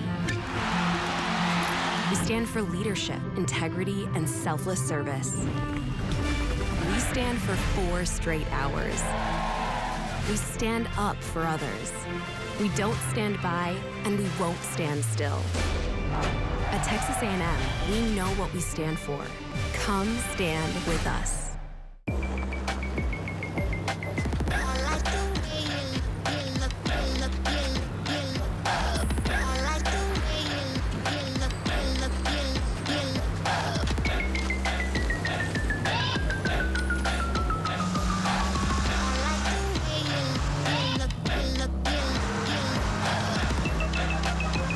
Lease a new 2025 K4 LXS for $209 a month. Well, Arizona had a chance in the top of the 8th, but Pat, all 3 runs in this game have come on 2 swings. Yeah, it's been amazing. I mean, it just tells you the quality of pitching we've seen on both sides. Really well-pitched game. That group of Aggie fans having a good time. Maybe a libation or 2 involved. Like Bender up. Due up to begin this bottom of the 8th inning, 0 for 3. Hintz is going to soldier on, Pat. He's at 57 pitches in his 4th inning of work. He's been sharp. You know, the only difference, the home run he gave up, unfortunately for him, he hit Laviolette before the home run. That's the difference. After that pop-up fell, so if this game finishes 2-1, that's going to be a tough one to sit on. That ball driven in the air, rather deep right field, back to the fences, there enough room. Summerhill near the yellow line, brings it down. He calmly got to the fence, might have got some help from the bullpen. At least they were giving him a hard time, and he made the play. The center fielder, Aaron Walt, was shouting fence, fence, fence as well, and Summerhill did a great job of getting back to the warning track and then kind of feeling his way to that wall. That's how you teach it, but sometimes it's hard to execute, especially in a ballpark you're unfamiliar with. With that size, Pat, that's going to sneak out. Yeah, it did, yeah. Looked like it had enough height to get out of here. Looks like we get a pinch hitter, Jamal George. Hitting for Gavin Cash. Off the bat, I didn't think that had enough, but then all of a sudden I started to wonder if maybe it was going to go. I didn't either. The ball's been carried. You get up in the air tonight, we see the wind blowing out to left field, but it tends to come into the stadium and swirl. So the ball has really been carrying well tonight here at Dyken Field. And almost always it makes it a better offensive park when the roof is open. Yeah. The flag's somewhat calm, but they'll pick up. They'll kind of swirl, blow out towards the train tracks. We're missing the train. They're working on that thing, but it's weird to look up there and not see the train up on top of the tracks. Yeah. Astros are making a big deal out of that this year. I don't know what they're doing. It must be some kind of little mystery. New upgrade, yeah. I don't know what Bobby's going to do if he doesn't get his train back. He's going to stand up there and dance with no choo-choo. If he gets outside, that would be a sight. 2 balls, 2 strikes. You know, a couple of years ago, I was here doing a YouTube Game of the Week for MLB Network, and I went out there in the middle of the game on the train with Bobby, and we're going back and forth, and he says, you know, you need to see it when there's a home run. Well, I was only out there for half an inning, but Bregman homered, and all of a sudden we start moving. And nice. It was quite a sight. Nice. I interviewed Bregman after the game, and I said, I was in the train during your home run, and he looked at me like, what in the world were you doing up there? Count has gone full to George with 1 out in the bottom of the 8th inning, and that is down in the middle at the knees. George was hoping that was ball 4, but that was a really nice pitch. No doubt. Casey Ince has thrown well. I mean, he's worked out of trouble a couple of times, but nice job of framing that as well. From sure did. Guzman really got his thumb underneath that pitch, framed it up. 5 strikeouts for Hintz. How did they get the train off the tracks? That's a great question. I was wondering that earlier today. That thing's up there. I mean, you need some serious machinery. Yeah. Get that thing down. Barr had that triple back in the 4th, just missed an opposite field home run to left center. I got to believe since they got it down, somebody can get it back up there. Right. Lonesome, no train. Yeah. Just all those banners. All the banners. Accumulated quite a few in this last stretch. The best stretch of Astros baseball by far. Big wave of the miss by far. And I think even though spring training's going on in Florida, this kind of whets the appetite a little bit for some of the local baseball fans. See these college kids in the 3rd weekend of their regular season competing here at Dyken Park. Wave of the miss. No doubt. One time, as you mentioned, 25 years of doing these tournaments. And, you know, one time, this used to be like the one big tournament. No doubt. Yeah, that was it. The Houston one, I think they had one in Minneapolis for a few years, but it seems like there's about 20 of them. Strikeout number 6 for Hintz. Matt, he was carving in that 8th inning. Oh, it looked good.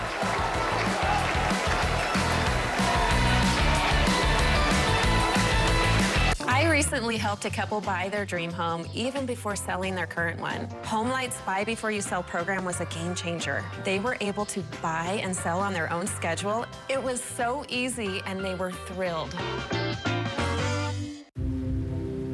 Why is just a starting line, for the true self blooms only when we find our purpose. What makes us tick below the surface. My why is diversity in unity, a safe space in my community. Living with sincerity, giving every day my everything. With my why, I stand strong, seen and supported all along. For some, their why is a summer under stars, memories and moments, connections near and far. Why is the before work hustle an after school home, a section of my block, a corner to call my own. Our reason why is united, undivided, seeking understanding. Here, a handshake is a promise. All our hearts are dancing. Laughing is our song. It's kinship, friendship, tide rising with the ship. It's a million faces in a mirror, and everyone belongs. Find your why for a better us. The excitement, the emotion,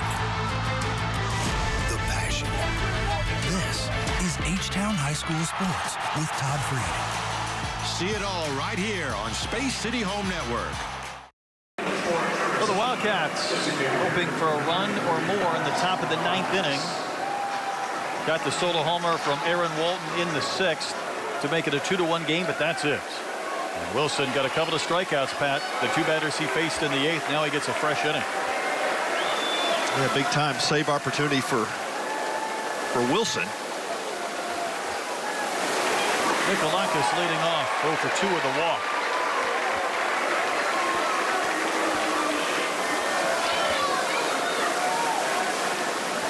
Minnesota native. Trying to reach base against this tough lefty. Slapped out to left field, starting to carry. That ball is going to short off the fence. George, the new left fielder, throws it towards second base. In with the double is Mikolakis, representing the tying run with nobody out of the 9th inning. Yeah, great at bat for Mikolakis, and fastball down and away. Not a bad pitch from Wilson, but just turned George over. It just did not turn his hips correctly. And it's amazing how the ball will find you, right? First batter when you're in left field. Exactly. Here it comes. Well, Arizona had runners at first and second with 1 out in the 8th, but did not score as Wilson struck out both that he faced. Now they got the tying run in scoring position, nobody out. Coach early on his way again. He's already made the call to the pen. Aggies have used 4 pitchers tonight, about to be a 5th.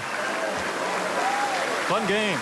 Tough and tight. We'll step aside in the top of the 9th inning. Come back with a new Aggie pitcher after this.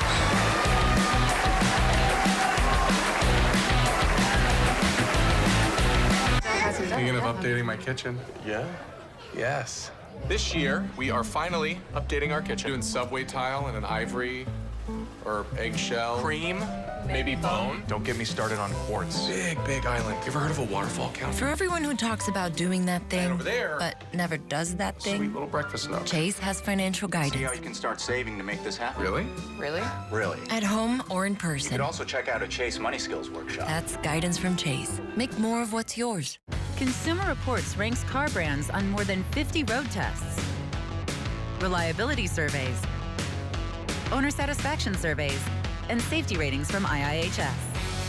And for 2025, Consumer Reports' most reliable automotive brand is Subaru.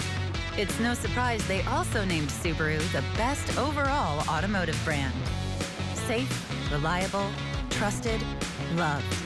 Subaru. If you're sharing a hotel room with friends, you're also sharing a bathroom and a mirror, a tiny hairdryer, and an outlet and a tiny counter. Let's go. Get an Airbnb and get more space. Is that my bestie in a taxi? Fresh blowout, skin on town, she red. And my best friend, she a real bad, got her own money. She don't need no on the dance floor. 2-1 Aggies lead in the 9th inning. Texas A&M has gone to the bullpen again. Going to bring on Clayton Freshcorn from Waller, Texas. With a runner at second, nobody out.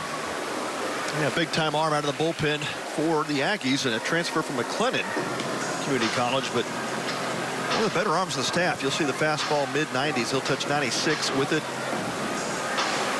Really good slider. That pitch has really worked hard on that pitch to develop it. It was already a good one, but now it's become a plus slider. Let's mix in an occasional changeup, but that slider's the out pitch.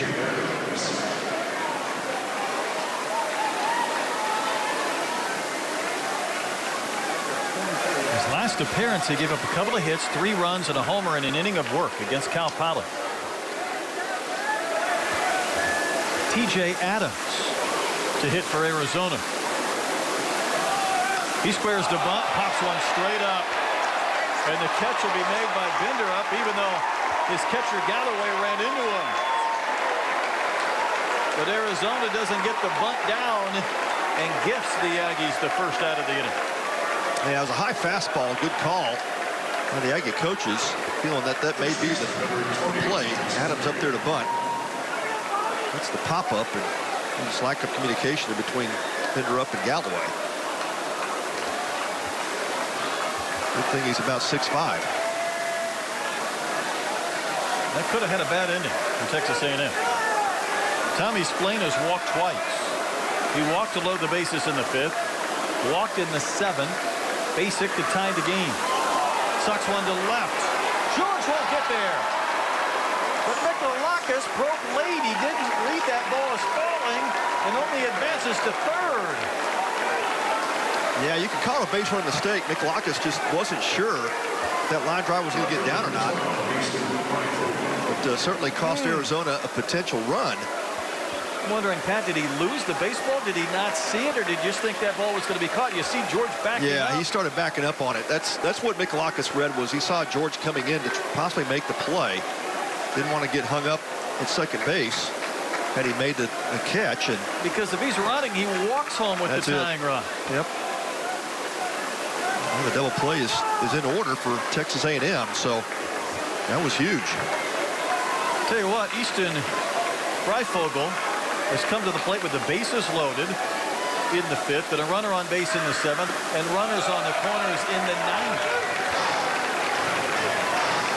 Well, the good news for Arizona is Greifvogel could just flat fly. He's maybe the fastest runner on that roster. Hard to double him up.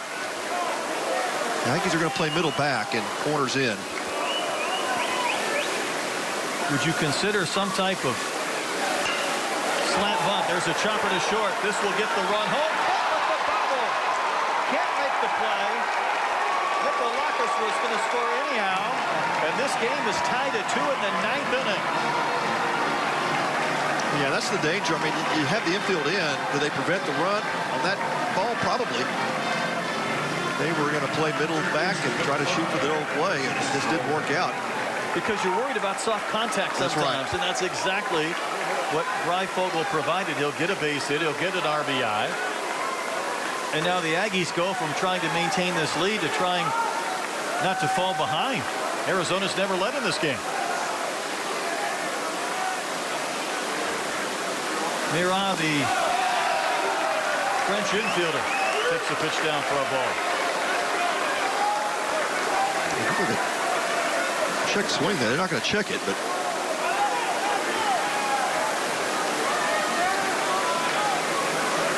Mira, a chance to be a hero. A double and a couple of singles this inning. Way to miss. Arizona had 4 hits through the first 8 innings. They've had 3 in the 9th.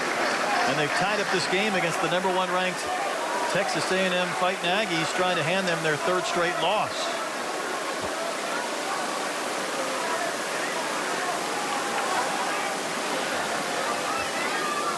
Wave to miss for strike 2. There's that slider. That is a swing and miss pitch. Just disappeared out of the strike zone. Well, that's a tough pitch to square up. Summerhill, preseason All-American on deck. Mira has a chance, though, to break up this tie game. Here's a chopper towards far. He's going to go to second to get the force. Kent did a nice job tiptoeing on the bag not to get flipped. And now there's runners on the corners with 2 outs. Yeah, nice play by the Aggie shortstop. But, Pat, if you take the sure out at first, you walk Summerhill, and then you take your cracks with Walton more than likely. Yeah, that's not a play you're thinking about as second baseman. Farr just trying to get any runner that he felt like he could get. Certainly could have gone to first base with it. You're right. And now Jason Kelly out. They're going to talk some strategy, I think, with Moss here. He's their guy for the moment. Make that fresh corn. Prager, the starter, went 6 1/3 innings, gave up a homer in the 6th to Walton, who is on deck. Talking some first and third. Yeah, they're talking some first and third strategy as well. If Arizona they want to run a play here, I think they're going to let Summerhill have a chance to swing it. But get the 2 strikes. Do you put on some type of first and third play here and try to steal a run?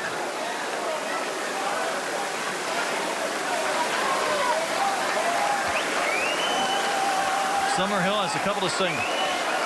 A year ago, he knocked in 59 runs. Plate umpire Alex Ziegler pointing to the catcher Galloway.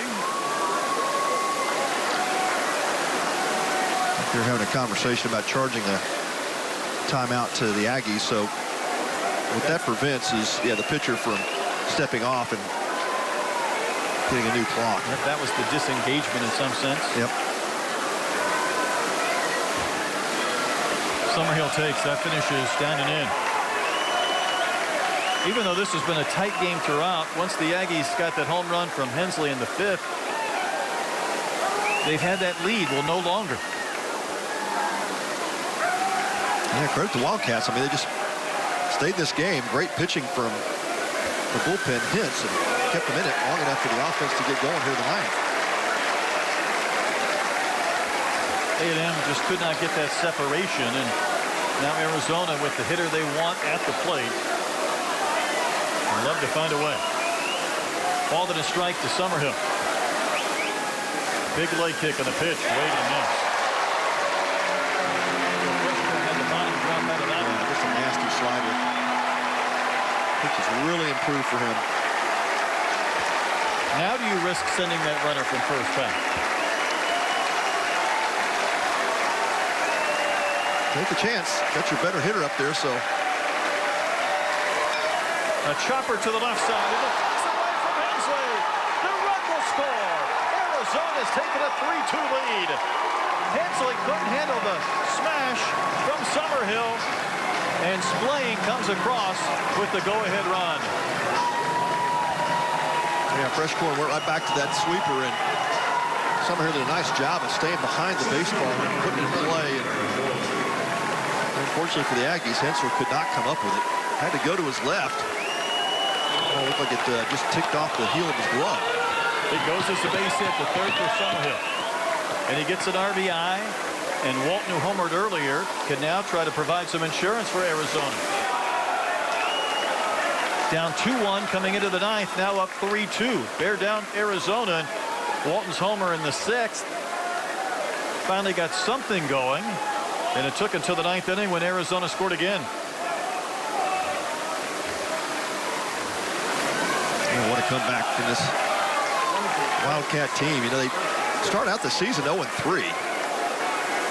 They were in Globe Life. I covered that weekend. They lost to Ole Miss, Clemson, and Louisville. They come back to win 5 straight. They're trying for their 6th. 2-0 to Walton. Fastball's on the corner. 96 on the gun. Head coach Chip Hill thought this might be their biggest test, especially against a pitcher like Ryan Prager. Hard hit on the ground to short. Middle by Kent. They'll get the force at second.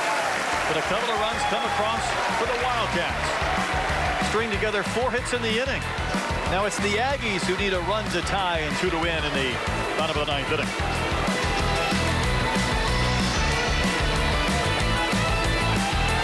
Thinking of updating my kitchen. Thinking of redoing our kitchen. We are finally updating our kitchen. For all those people who never seem to get around to it, Breakfast, no. Chase has financial guidance. See how you can start saving. Really? Really? At home or in person. That's guidance from Chase.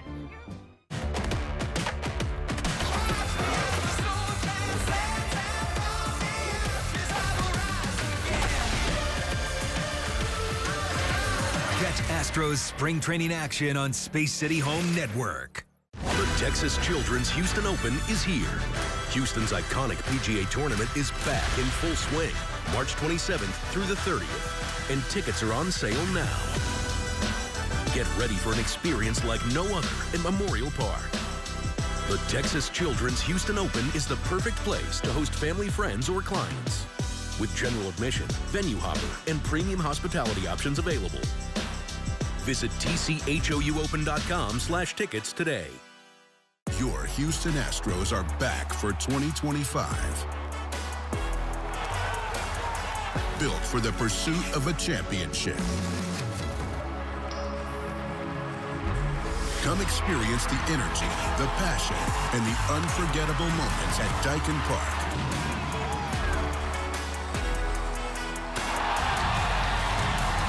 Tickets through June on sale now. Get yours at astros.com/tickets. Turn of events as we go to the bottom of the ninth. Now it's the Aggies down a run, and Pat, Arizona's going to stay with Casey Hintz, who's already thrown 4 innings. Yeah, that's pretty impressive. I mean, I think Casey Hintz walked up last inning thinking, hey, this might be my night. He pitched 4 innings. He's only given up the 1 hit. This was the home run. Pretty impressive outing, and they're going to stick with him.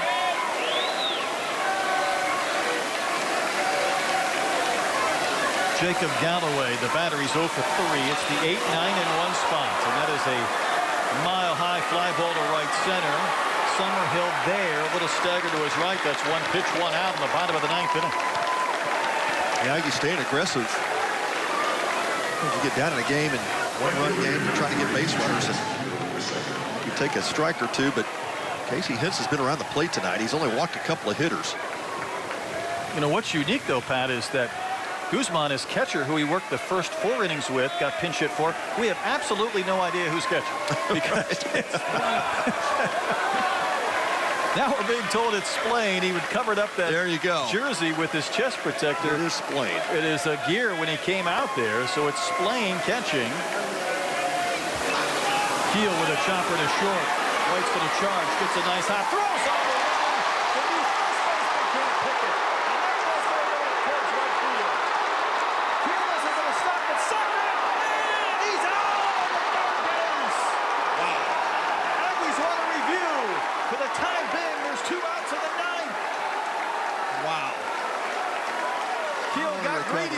Trying to go first to third after that overthrow. Well, Andrew Kane tried to pick it at first base, and didn't see anybody backing up, and that's where Keel just said, I'm just going to keep on going. That ball kind of died in foul territory. Wow, what a play. That was really close. And Pat, I don't believe they have a signal to the umpire's booth. Yeah. This would be a... Yeah, they're going to definitely take a look at this from a couple different angles. And he was immediately challenged by the Aggies out of the dugout. And the Aggies are thinking he was safe. And on replay on the big screen, looked like he just might be.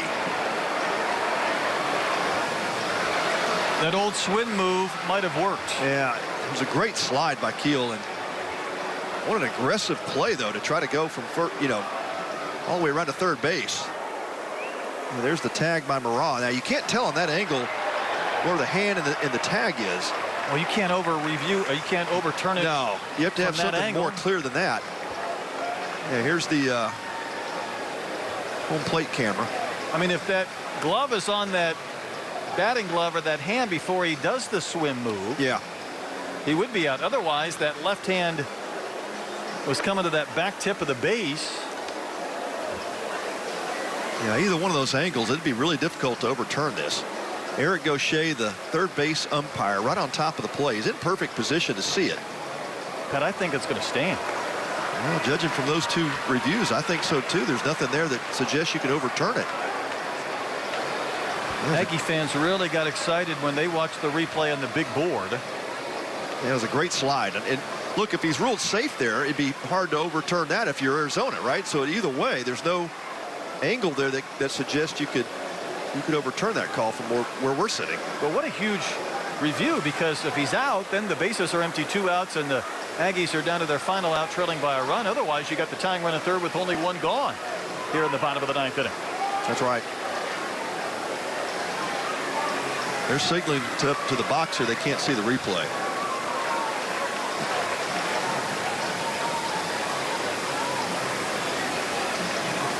And the umpire's looking up here to the press box asking for the review.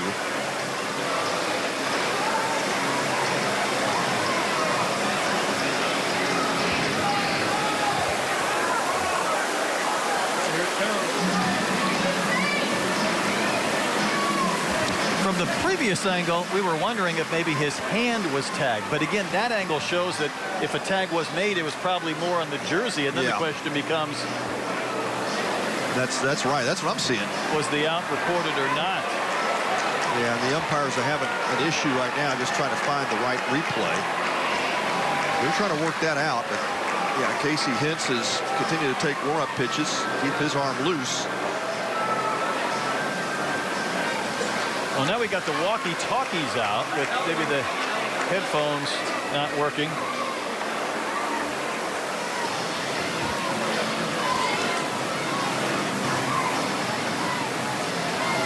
So technology's fantastic when it works. When it works. Here's a camera view from the first base side. Yeah, again, there's you can't tell when the tag is being applied. You definitely see Keel's hand get to third base, but at what point was the tag applied? We've seen it several times. The problem is we don't get to make the ultimate decision. Now, our opinion doesn't count. It does not.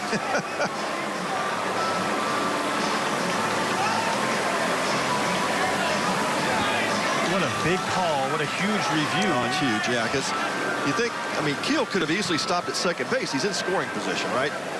He chooses to take the risk. Look, there's a lot of benefit to get to third base here with one out.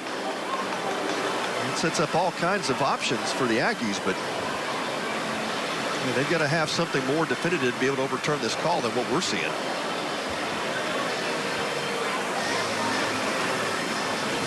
We're seeing it from all the angles that we have. You see the throw pull Mira a little bit to his left, so he had to lunge back to try and make this tag on Terrence Keel. Yeah, the umpire there, Gaucher, blocks out that angle. That might have been the best angle had the umpire not been properly positioned, right? He's where he's supposed to be.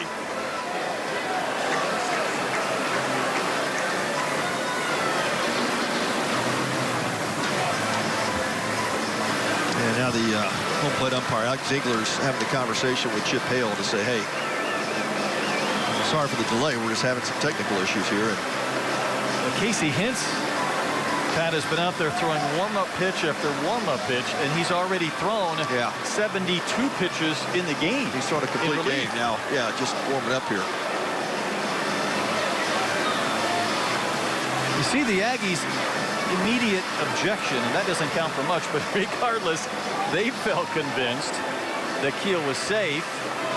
Harry Gaucher's right there. Yeah, he's right on top of the play and sees it. I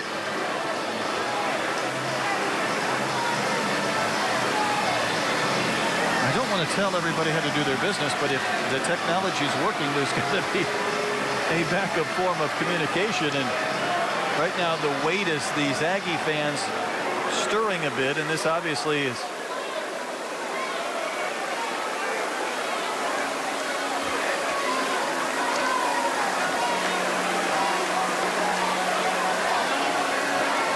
Yeah, they're still trying to reach the review umpire, and apparently that's where the communication breakdown is. We've got a headset. We've got a walkie-talkie. We might play charades at some point and do hand signals. Yeah, the Aggies are yelling safe in the background. So they're trying to help make the right call. They're trying to will this in their favor. I can't blame them. Yeah, this is the longest view I've ever seen. It's difficult, right? Because you've got a pitcher that's trying to stay warm. And I had one in the opening weekend, Pat, where the umpires on site went to the monitor near the end of the dugout, and the monitor wasn't working. They came back, they told the coaches there was a play at the plate. Then they went back a second time. It did work. It was a very long review, but the technology finally worked. I don't have great confidence that it may hear.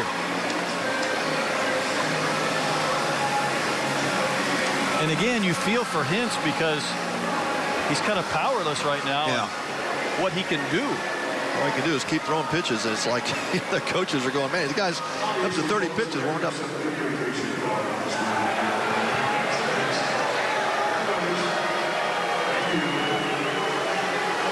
If that is your angle there, that I think the call has to stand. If from a different angle that tag attempt did not get to the midsection, the hand or the arm of Keel, then he indeed did get there. Yeah. Yep. Just hard to overturn it from what we're seeing.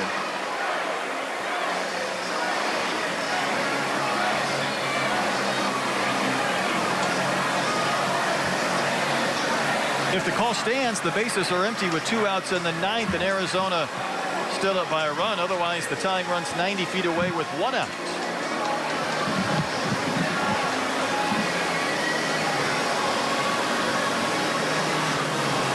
I see some nodding down there with the headsets on, so maybe the technology has worked. All right. You get an old-fashioned thumbs up. I don't know what that I think means. we have a decision.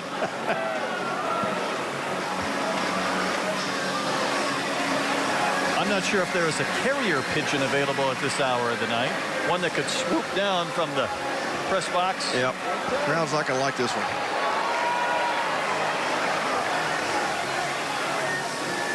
And out stands, and Arizona celebrates.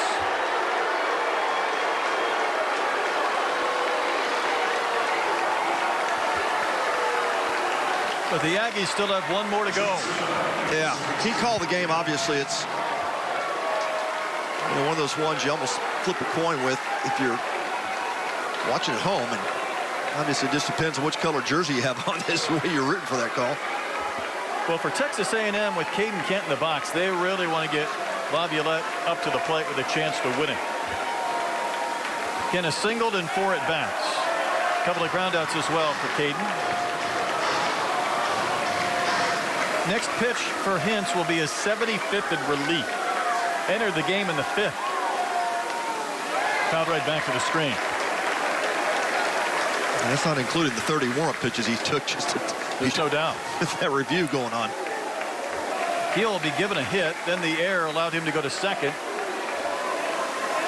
And Summerhill got the assist with the throw to third. Soft chopper bending foul. And now Texas A&M down to its final striker out in the 9th inning. The longest review we've ever seen. Yeah. And Arizona probably felt like it was worth the wait. But can A&M get a base runner aboard to bring Laviolette to the plate representing the winning run? Well, let's not forget the throw by Summerhill to Murrah that created the out at third base. That was an unbelievable throw. Big pitch, the 1-2, and it carries outside.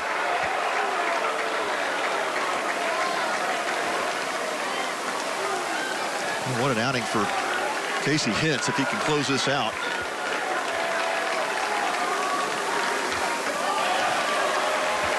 Kent spoils it. You'll see another, at least. Yeoman's duty for Casey Hintz.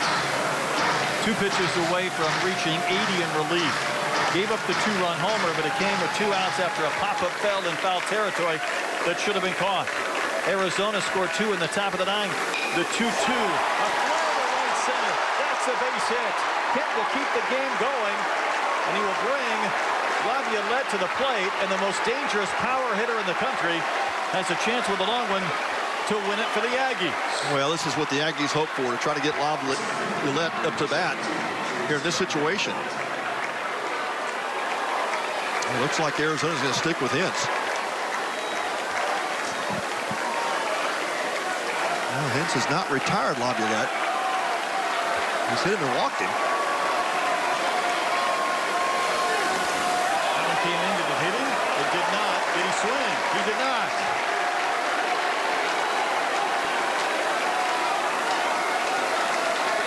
'29 homers, 78 runs batted in a season ago for the man many think will be the #1 overall pick in the draft this summer. He represents the winning run, and that pitch floated in. Oh, it did. At the belt for a called strike. Yeah, that was a hanger. Chase has 5 hits all season, 3 of which have been homers. Aggies down to their final out. Arizona leading by a run. Fouled at the plate. And again, Texas A&M down to its final striker out of the 9th inning. What a game to conclude day one. Sure is. And it's what we expected, but it's even been better what we expected in terms of just the competitiveness, and feels almost like a postseason game. Kennett first with a short lead. The 1-2 elevated and missed on the cutter, and it's 2 balls and 2 strikes. Yeah, you like that pitch from Hintz, just changing the eye level and trying to entice Laviolette to chase it. 83 pitches into his relief appearance. Laviolette waits on a 2-2. Miss! Strikeout! Arizona scores 2 in the 9th, and they hold on for a 3-2 win, taking down Texas A&M. What a win for Arizona. Yeah, come from behind fashion, and gosh, excitement right down to the end. This long replay at the end, and Casey Hintz, what a night for him to close this game out. 5 innings in relief, gives up the 2-run homer. The Arizona offense comes back and wins it for him in the 9th. Had to make this pitch to end your night. What a way to Slider finish. down and in, yeah. Just a nasty pitch, and it's one of the best hitters in college baseball. Big win for the Cats.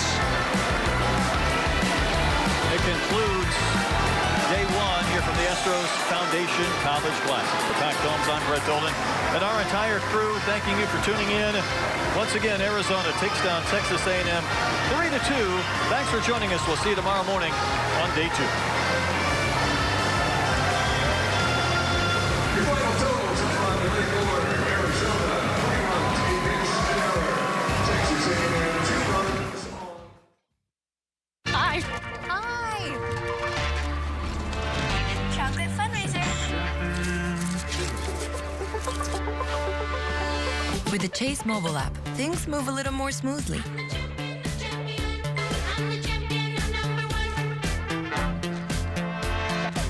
Deposit checks easily and send money quickly. That's convenience from Chase. Make more of what's yours. Let's get you out.